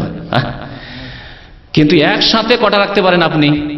মুসলিম 4টার বেশি রাখতে পারেন না। যদি 4-এর বেশি কেউ করে, সে মুরতাদ, কাফের হয়ে যাবে, মুসলমান থাকবে না। কারণ কোরআন সে অস্বীকার করলো। আল্লাহ পাক কোরআনে বলেছেন রোবা, 4-এর বেশি নয়। নবী সাল্লাল্লাহু আলাইহি ওয়াসাল্লাম 9টি করেছেন। তার নবী সাল্লাল্লাহু আলাইহি ওয়াসাল্লাম আমল হচ্ছে 9টি, আর বচন হচ্ছে কোরআন হাদিসের 4টি। কোনটার উপর আমল করবেন? 4টি। ওই রকমই এখানে নবী সাল্লাল্লাহু আলাইহি ওয়াসাল্লাম আমল হচ্ছে, যদি শহীদ হয়েও নেওয়া হয় কিছুক্ষণের জন্য, তাহলে নবী সাল্লাল্লাহু আলাইহি ওয়াসাল্লাম আমল হচ্ছে আগে হাঁটু রাখা, আর হুকুম করেছেন হাত রাখার। তাহলে হাত রাখাকে প্রাধান্য দিতে হবে। হতে পারে নবী সাল্লাল্লাহু আলাইহি ওয়াসাল্লাম বয়স বেশি হয়ে যাওয়ার পরে, অথবা কখনো অসুবিধায় পা রেখেছেন আগে, তারপর হাত রেখেছেন। আমি আমল করতে গিয়ে অনেক সময় পা রাখি, কিন্তু সেটা কি আমার আমলটা ধরবেন না আমার বচন ধরবেন? কারণ হতে পারে আমার কোনো ওজোর থাকতে পারে, অসুস্থ থাকতে পারে, পা রাখতে গিয়ে অনেক সময় অসুবিধা, পায়ে ব্যথা আছে হয়তো, সেটা আপনার জন্য দলিল নাই। বয়স্ক মানুষদের জন্য সুবিধা, হ্যাঁ সুবিধা, আগে হাঁটু রাখা, হাত রাখার সুবিধা। উঠার ক্ষেত্রে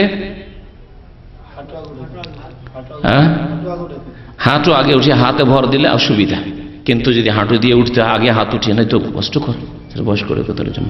তো নবী সাল্লাল্লাহু আলাইহি ওয়াসাল্লামের আমলে বিভিন্ন রকমের সম্ভাবনা থাকতে পারে। এক কথায় নবী সাল্লাল্লাহু আলাইহি ওয়াসাল্লামের হুকুম যেটা সহিহ হাদিস সেটা হচ্ছে যে আগে হাত রাখা, এই জন্য সেটি উত্তম। আর দুই একটি বিষয় বলি শুধু। একটি বিষয় হচ্ছে বসার ক্ষেত্রে, আত্তাহিয়াতে বসার ক্ষেত্রে হানাফি ভাইরা প্রথম তাশাহুদে হোক আর দ্বিতীয় তাশাহুদে হোক, হ্যাঁ একই রকম বসে, অর্থাৎ বাম পা বিছিয়ে দিয়ে তার উপর পাছাটা রেখে বসে, যেটাকে ইফতেরাশ বলা হয়েছে হাদিসে ভাষায়। ইফতেরাশ মানে বিছানা বিছিয়ে দিয়ে, বাম পাকে বিছিয়ে দিয়ে আর ডান পাকে খাড়া করে দিয়ে বসে যাওয়া, এটাকে ইফতেরাশ বলা হয়েছে। প্রথম তাশাহুদে এরকম করে, দ্বিতীয় তাশাহুদে এরকম করে, কিন্তু সহিহ হাদিসের আলোকে নবী সাল্লাল্লাহু আলাইহি ওয়াসাল্লাম যেটা আমল ছিল যে না, প্রথম তাশাহুদে এরকম বসবেন, বাম পায়ে হ্যাঁ ভর দিয়ে আর ডান পা খাড়া করে বসবেন, কিন্তু দ্বিতীয় তাশাহুদে, মাগরিবের নামাজ দ্বিতীয় তাশাহুদে রয়েছে, এশার নামাজ দ্বিতীয় তাশাহুদে রয়েছে, এইরকমই কোন নামাজ 4 রাকাত পড়ছেন আপনি, হয়তো সুন্নত নামাজ একসাথে 4 রাকাত, এক সালামে 4 রাকাত পড়ছেন, তাহলে এই সব নামাজে শেষ তাশাহুদে কি করে বসতে হবে? একে বলা হয় তাওয়াররুক বলা হয়। তাওয়াররুক মানে পাছাকে জমিনে রেখে আর বাম পাকে ডান দিকে বের করে দিয়ে। হাদিসটা শুনিয়ে দিয়ে তারপরে কোন এক ভাই বসে আপনাদেরকে দেখাবেন, কারণ এখানে চেয়ারে বসে তো আর ওটা দেখানো যাবে না। হ্যাঁ,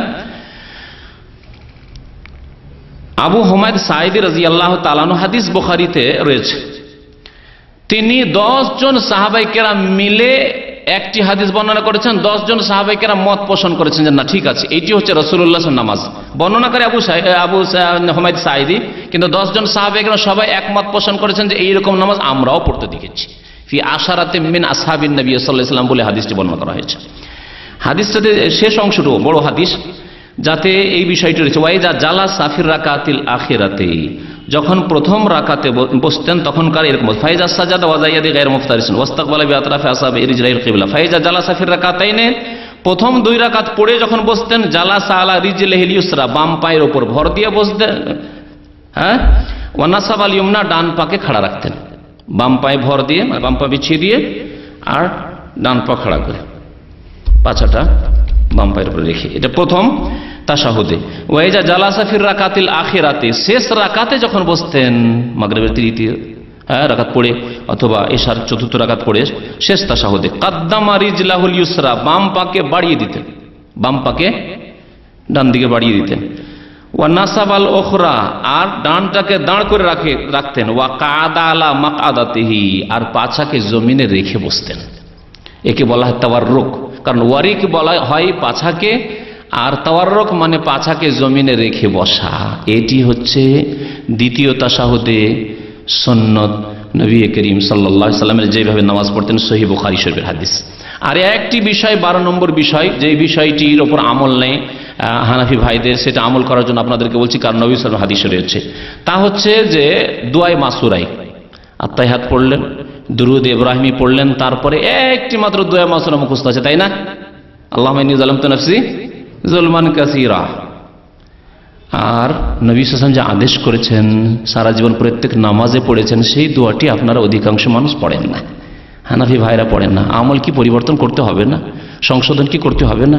অবশ্যই। জানা ছিল না, ভালো কথা, জানা ছিল না, জেনেছেন, অবশ্যই সংশোধন করতে হবে। শোনেন হাদিস এই ক্ষেত্রে, আবু হুরায়রা রাদিয়াল্লাহু তাআলা আনহু বর্ণনা করছেন, কাল কানা রাসূলুল্লাহ সাল্লাল্লাহু আলাইহি ওয়াসাল্লাম ইয়াদউ, রাসূলুল্লাহ সাল্লাল্লাহু আলাইহি ওয়াসাল্লাম দোয়া করতেন, আল্লাহুম্মা ইন্নী আউযু বিকা মিন আযাবিল কবরি ওয়া মিন আযাবিন নারি ওয়া মিন ফিতনাতিল মাহইয়া ওয়াল মামাত ওয়া মিন ফিতনাতিল মাসিহিদ দাজ্জাল। বুখারী মুসলিমের মুত্তাফাক আলাইহি হাদিস। এটা দোয়া করতেন, নামাজের মধ্যে দোয়া ছিল, আগের হাদিস আসছে।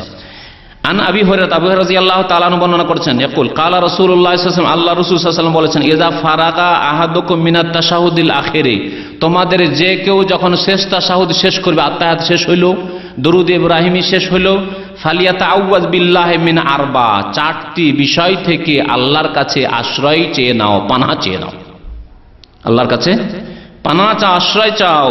মিন আযাবে জাহান্নাম, বলো আল্লাহুম্মা ইন্নী আউযু বিকা মিন আযাবে জাহান্নাম ওয়া মিন আযাবিল কবরি ওয়া মিন ফিতনাতিল মাহিয়া ওয়াল মামাত ওয়া মিন শাররিল মাসিহিদ দাজ্জাল ওয়া মিন ফিতনাতিল মাসিহিদ দাজ্জাল। বিভিন্ন শব্দ দিয়ে এসেছে, চারটি থেকে পানা চেয়েছেন। আরেকটি riwayate আরেকটু বাড়তি আছে 5 নম্বরে, ওমিন আল মাসামি ওয়াল মাগরাম, আল্লাহ গুনাহ থেকে এবং ঋণ থেকে। তাহলে গুনাহ আর ঋণ যদি আলাদা আলাদা ধরি তো 6টি বিষয় হয়ে যায়। মশহুর হচ্ছে এই চারটি। তো এই দোয়া নবী সাল্লাল্লাহু আলাইহি ওয়াসাল্লাম পড়েছেন আর ফালিয়াত আওয়াজ আদেশও করেছেন পড়তে। ফালিয়াত আওয়াজ, তোমরা চারটি জিনিস থেকে তাশাহুদের শেষে কি করবে? পানা চেয়ে নেবে। আদেশ করলেন রাসূলুল্লাহ সাল্লাল্লাহু আলাইহি ওয়াসাল্লাম নামাজে, আর এই আদেশ পালন সারা জীবন করলেন না। কেমন নামাজ পড়লেন তাহলে? এই জন্য আল্লামা নাসিরুদ্দিন আলবানী তার নবী সাল্লাল্লাহু আলাইহি ওয়াসাল্লামের যে নামাজ বাংলায় ছেপেছে বইটি, তাতে বলেছেন যে এই চারটি জিনিস থেকে পানা চাওয়া ওয়াজিব। চারটি জিনিস থেকে পানা চাওয়া ওয়াজিব। আল্লাহ পাক রব্বুল আলামিন যেন আমাদেরকে সহিহ হাদিস মোতাবেক নামাজ আদায় করার তৌফিক দান করেন। আল্লাহ পাক আমাদের যেন গুনাহ খাতা মাফ করে দেন, আমাদেরকে নেক আমলের তৌফিক দান করেন। আল্লাহ পাক আমাদের গোড়ামি যেন শেষ করে দেন। আল্লাহ পাক আমাদেরকে যেন হক পর্যন্ত, সত্য পর্যন্ত পৌঁছার তৌফিক দান করেন। আল্লাহ নামাজের ক্ষেত্রে, অন্য ইবাদত বন্দেগীর ক্ষেত্রে, আকীদা আমল বিশ্বাসের ক্ষেত্রে, যে কোনো আমলের ক্ষেত্রে আল্লাহ যেটি হক, যেটি সত্য, সেখান পর্যন্ত প্রত্যেক মুসলিমকে পৌঁছার তৌফিক দান করো। আল্লাহ আমরা তোমাদের কাছে হক, তোমার কাছে হক চাই। আল্লাহ ইয়া আরহামার রাহিমিন, আল্লাহ তুমি আমাদেরকে হকের সন্ধান দাও। আল্লাহ আমাদের গুনাহ খাতা তুমি মাফ করে দাও। আল্লাহ আমাদের ভুল ত্রুটি মাফ করে দাও, এবং সত্য যেখানে আছে সেখান থেকে আমাদেরকে সত্য গ্রহণ করার তৌফিক দান করো। আল্লাহ তোমার নবী সাল্লাল্লাহু আলাইহি ওয়াসাল্লামের মতো আমাদেরকে নামাজ আদায় করার তৌফিক দান করো। আমিন। সাল্লাল্লাহু আলা নবিয়িনা মুহাম্মদ ওয়া আলা আলিহি ওয়া সাহবিহি আজমাইন।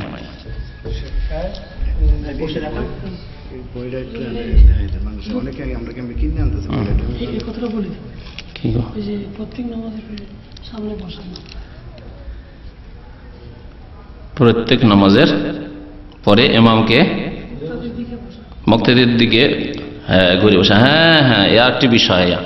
হানাফি ইমাম সাহেবরা সুন্নতের খেলাফে এখানে আরেকটি কাজ করে কি, একটু কাত হয়ে বসবে। সোজা হয়ে বসেন, একটু কাত হয়, একটু কাত হয়, সামান্য একটু কাত হবে ডান দিকে। এর মধ্যে আবার ওদের যারা বেরলবি তাদের এক শিরকি আকীদা ঢুকানো আছে। আটরসি, মাইজ ভান্ডারি, যারা নিজেদেরকে সুন্নি আহলে সুন্নাত বলে, কিন্তু ওরা ওই কবর মাজার পূজা করে। ইন্ডিয়া বাংলাদেশে বেরলবি রিজভি যারা, তাদের ইমামরা ডান দিকে একটু কাত হয় আর বলে যে নামাজের কিবলা ছিল কাবা আর মোনাজাতের কিবলা হচ্ছে গৌসুল আজম বড় পীর ইরাক। তাহলে যদি ভারত বাংলাদেশ থেকে একটু ডান দিকে কাত হন, তাহলে কিবলা কি হবে মোনাজাতে? বাগদাদ শরীফ, আব্দুল কাদের জিলানীর মাজার। এই শিরকি আকীদা নিয়ে মোনাজাত শুরু করে। সুন্নত হচ্ছে নবী সাল্লাল্লাহু আলাইহি ওয়াসাল্লাম আকবাল আলাইনা, ওই দলিলটি নিয়ে আসা হয়নি। 12টি বিষয় নিয়ে এসেছে। আরো বলেছি এই জন্য যে বেশ কিছু বিষয় রয়েছে যেগুলোতে ভুল ত্রুটি রয়েছে। নবী সাল্লাল্লাহু আলাইহি ওয়াসাল্লাম যখন সালাম ফিরতেন আকবাল আলাইনা বিওয়াজহিহি, আমাদের দিকে তার মুখমণ্ডল ফিরিয়ে বসতেন। আর বসার উত্তম তরিকা হচ্ছে এটি। নামাজ শেষ হয়ে গেল, এখন মুখমণ্ডল সোজা হয়ে আপনার সামনে বসতে। আপনার সামনে থেকে যদি কাঁথিয়ে, আমরা মাঝে মাঝে কাজে ব্যস্ত থাকি, কম্পিউটারে কাজ করি। একটা লোক দেখা করতে এসছে আর কম্পিউটারের কাজই যদি করতে থাকি, শুনছি ওর কথা, কিন্তু কাঁথিয়ে মাইন্ড করে না, হ্যাঁ করবে না। কিন্তু যদি সোজা, যেমন একটা লোক সাক্ষাৎ করতেছে, হ্যাঁ বলেন কি, খুশি না, আমার দিকে মনোযোগ দিয়ে কথা শুনছে। তো নবী সাল্লাল্লাহু আলাইহি ওয়াসাল্লাম পুরো চেহারা ফিরিয়ে বসতেন মুক্তাদিদের দিকে সালাম ফেরার পরে। এইভাবে বসতে হবে। তারপরে যেগুলি জিকির আজকার রয়েছে, তসবিহ রয়েছে, সেগুলি করবে। মোনাজাত না, সম্মিলিত মোনাজাত না। এই ক্ষেত্রে উত্তম হচ্ছে বারবার ইশারা করা, যেমন হাদিস দ্বারা আছে। কিন্তু এই ক্ষেত্রে অত শক্ত হওয়ার প্রয়োজন নেই। আল্লাহর নাম যেখানে যেখানে আসছে সেখানে যদি উঠায় বা একবারও কেউ উঠায়, তো এই নিয়ে তর্ক বিতর্ক করবে না, কারণ এই বিষয়টি অত স্পষ্ট নয় যত হয়তো অনেকে মনে করছেন। এই জন্য বাড়াবাড়ি না করে এই ক্ষেত্রে, কারণ এই ক্ষেত্রে ছোট ছোট একেবারে ছোট মাসলা নিয়ে অত বাড়াবাড়ি করার দরকার নেই। এতে নামাজে এমন কোনো যায় আসে না। তবে যেখানে আল্লাহর নাম আসবে সেখানে যদি ইশারা করে তো এটি ভালো। আত্তাহিয়াত যতক্ষণ পড়তে থাকবেন, তাশাহুদ ততক্ষণ ইশারা করবেন, এটি হচ্ছে উত্তম। আরব যারা সহিহ হাদিস মোতাবেক নামাজ পড়ে তারা এইভাবে নামাজ পড়ে। কিন্তু যদি কেউ এক দুবার উঠায় তো আশা করি নামাজে অসুবিধা নেই, কারণ হয়তো মনে করছে যে না বারবার উঠালে ও মনে করছে যে হয়তো আমার ডিস্টার্ব হবে নামাজে, কিন্তু এমন কিছু নাই। এটি হচ্ছে বরং নবী সাল্লাল্লাহু আলাইহি ওয়াসাল্লাম জবানে দোয়া করতেন এবং ইশারা দিয়েও দোয়া করতেন, যেমন হাদিসে ইয়াদউ বিহা হাদিসে এসেছে। ওইটি কি মহিলা পুরুষের নামাজে কোনো পার্থক্য নাই, গত সপ্তাহের আগের সপ্তাহের বক্তব্যে বলা হয়েছে। আর বিস্তারিত আলোচনার জন্য যে যে পয়েন্টগুলিতে তারা বলে যে পার্থক্য আছে সে সম্পর্কে আলোচনা করতে হলে একটা দীর্ঘ আলোচনা, কমপক্ষে 1-1.5 ঘন্টা আলোচনার প্রয়োজন আছে। কোনোদিন ইনশাআল্লাহ করব। কোনো পার্থক্য নেই। তবে আজান ছাড়া, মহিলারা আজান দিবে না। তারপরে লাইনে দাঁড়ানো, কতগুলি জিনিস রয়েছে সেগুলো রয়েছে। কিন্তু নামাজের ক্ষেত্রে, বসা বসির ক্ষেত্রে, হাত বাঁধার ক্ষেত্রে মহিলারাই শুধু সুন্নতি নামাজ পড়বেন, আপনারা সব ভুল নামাজ পড়ে জয়ীফ নামাজ পড়বেন, এমন কিছু না। আপনারাও বুকের উপর হাত বাঁধবেন আর মহিলারাও বুকের উপর হাত বাঁধবে। আপনারা সুন্নত মোতাবেক যেমন পাছাটা উঠিয়ে একবারে পুরো সেজদা যাচ্ছেন, ওই রকমই তারাও করবে। আপনারা যেমন হাতটাকে উঠিয়ে থাকছেন, এটা বকরির বাচ্চা যেমন যেতে পারতো এরকম করে, তেমন মহিলারাও করবে। মানে মহিলারা একবারে চেপে বসবে এরকম করে। নবী সাল্লাল্লাহু আলাইহি ওয়াসাল্লাম কুকুরের মতো হাত পেড়ে বসতে নিষেধ করেছেন নামাজে। মহিলারা কুকুরের মতো হাত পেড়ে নামাজ পড়ে, এটি নবী সাল্লাল্লাহু আলাইহি ওয়াসাল্লামের নাফরমানি, বিরোধিতা করা, নিষেধ করেছেন নবী সাল্লাল্লাহু আলাইহি ওয়াসাল্লাম এরকম। তো এইগুলি পার্থক্য নেই, এই পার্থক্যগুলি মহিলাদের নামাজে নেই। তারা পাছা উঠিয়ে সেজদা করবে, তারপরে আপনার হাতটাকে যেভাবে আপনারা রেখে নামাজ পড়ছেন সেইভাবে পড়বে, এইভাবে নয় বিছিয়ে দেবে না হাতকে। ওয়ালা ইফতারিশ ইফতিরাশাল কালবি, কুকুরের মতো করে বিছাবে না, নবী সাল্লাল্লাহু আলাইহি ওয়াসাল্লাম হাদিস। তো 12টি বিষয় যেহেতু নিয়ে আসায় তাতে 1 ঘন্টা শেষ হয়ে গেছে, বুঝতে পেরেছেন। সুতরাং কথা যেন লম্বা না হয়ে যায় সেই জন্য বাকি মাসলা মাসলা ইনশাআল্লাহ তাআলা, নারী পুরুষের নামাজে পার্থক্য নেই, যেগুলি পার্থক্য তারা করেছে সেগুলির ইনশাআল্লাহ সহিহ হাদিস মোতাবেক কোনো একদিন আলোচনা করবো ইনশাআল্লাহ খুব তাড়াতাড়ি।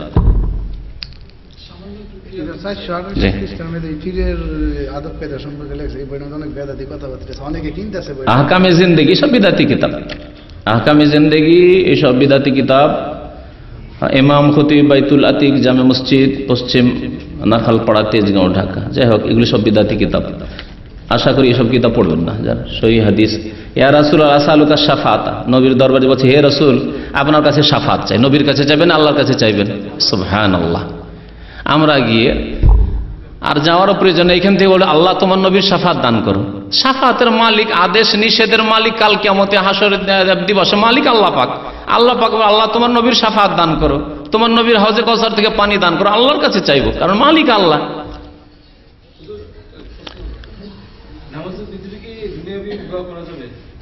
নামাজের ভিতরে দোয়া কোথায় করবেন? সেজদায়। ফরজ নামাজে সেজদার তসবিহ আর হাদিসের দোয়াগুলি যথেষ্ট। আর নিজের ভাষায় দোয়া, যদিও বেশ কিছু ওলামারা বলেছেন, এখানকার ওলামারা এই ফতোয়া দিচ্ছেন যে নফল সুন্নত এগুলোতে করতে পারেন আপনি, যদি আরবি জানা নেই এমন কিছু চাইবেন, তবে নামাজের বাইরে করলে ভালো কথা। কারণ সাধারণ মানুষ আজকাল যদি বলে নামাজের মধ্যে বাংলায় দোয়া, অথচ তাদের মাযহাবে রয়েছে যে ফার্সিতে তাকবীর দেওয়া যায় যাচ্ছে। যারা আপত্তি করবে তাদের নিকটে আল্লাহ বুজরুগ বার্তার আস দিয়ে নামাজ শুরু করা, ওটা তো বলিই নি। যদি ফেকার কেতাব নিয়ে এসে খুললে বয়ান করি, তো আমাদের আজ যেসব আলেম ভাইরা আছে একমত হবে, আর না হলে তাদের একমত হইতে হবে। যদি না হয়তো কিতাব খুলে যে ইমাম আবু হানিফা রাহমাতুল্লাহ আলাইহির নিকটে আল্লাহ বুজরুগ বার্তার আস বলা যায় যাচ্ছে। ইরানিরা ফার্সি ভাষা দিয়ে নামাজ সারতে পারে। তো কথা হচ্ছে, যদি তারা যদি এটা করতে পারে, তো বাংলা আর ফার্সিতে কি পার্থক্য আছে? কোনো পার্থক্য নাই। ফার্সি শুধুমাত্র ইরানের ভাষা, আর বাংলা বাংলাদেশের ভাষার উপরন্ত পশ্চিমবঙ্গের ভাষা, আসামের ভাষা, লন্ডনে গোটা মহল্লা এলাকা বাঙালি আর বাঙালি হয়ে আছে, মিসফালায় বাঙালি আর বাঙালি হয়ে আছে। তো বাংলা ভাষায় কারো হবে, জায়েজ হবে না। আল্লাহ মহান এই কথা বলে নামাজ শুরু করা। কথা হচ্ছে যে না, ওগুলো শুরু করতে বলছে না, কিন্তু দুয়ার ক্ষেত্রে সেজদা, দুয়ার ক্ষেত্রে হচ্ছে দুইটি, একটা হচ্ছে সেজদা আর আরেকটি হচ্ছে আত্তাহিয়াত দুরুদের পরের জায়গা। এই জায়গাগুলিতে নিজের নামাজে, নফল নামাজে, তাহাজ্জুদের নামাজে আপনি দোয়া করতে পারবেন, যদি মনে করেন যে আমি কিছু চাইবো, আরবি জানছি না আমি, কিন্তু যেমন আমি আরবি জানি, আমি আমার নামাজের মধ্যে আমি আরবি দিয়ে দোয়া চাইবো, কোরআন হাদিসের দোয়া দিয়ে চেষ্টা করবো। যদি তা দিয়ে না হয়, তো আমি নিজে বানিয়ে আরবি দিয়ে আল্লাহর কাছে চাইতে পারবো। তো এটি হচ্ছে আরবি দিয়ে দোয়া করা অবশ্যই উত্তম, কিন্তু যে ভাইয়ের জানা নেই সে নিজ নিজ ভাষা দিয়ে দোয়া করবে, যাতে বুঝে সুঝে সে আল্লাহ পাকের কাছে চাইতে পারে।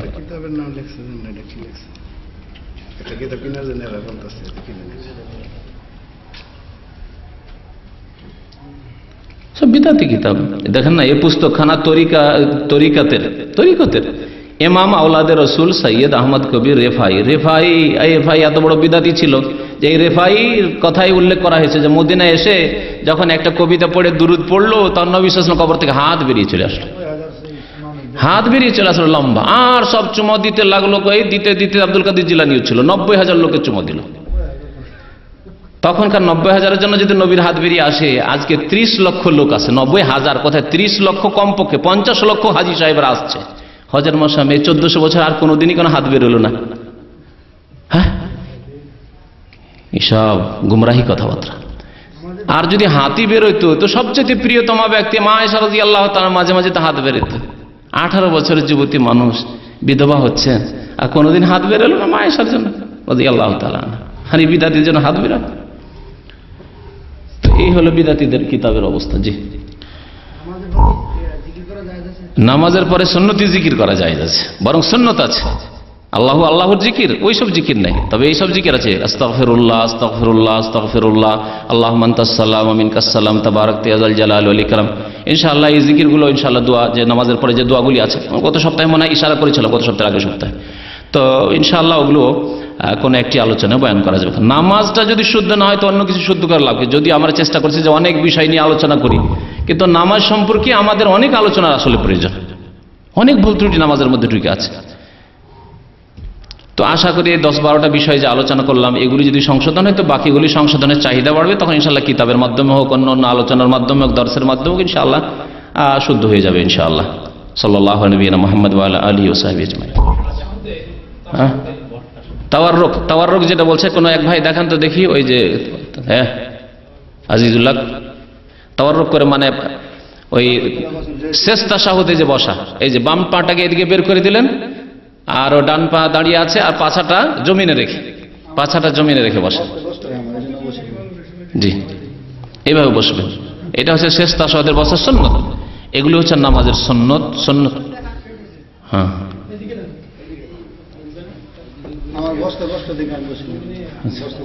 না না, ওইটা পাটা ফেলে দেবেন, ওইভাবে বসবেন, কিন্তু পা ফেলে দেবেন। আচ্ছা আচ্ছা, কারো অসুবিধা থাকলে কোনো অসুবিধা নেই, সুন্নত, এটি সুন্নত,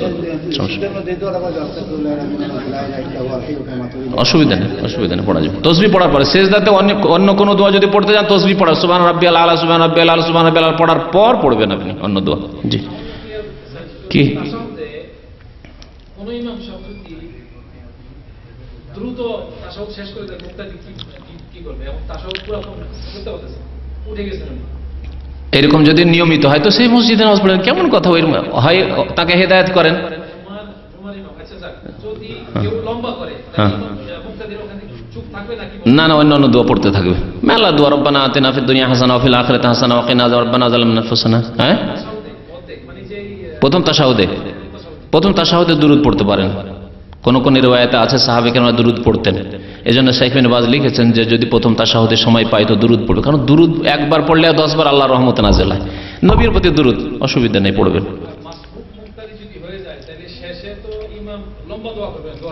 হ্যাঁ হ্যাঁ, দোয়া করতে পারে, সমস্যা নেই, দোয়া করতে পারে, দোয়া করার ক্ষেত্রে এটা দোয়া করতে পারে, কোনো অসুবিধা নেই।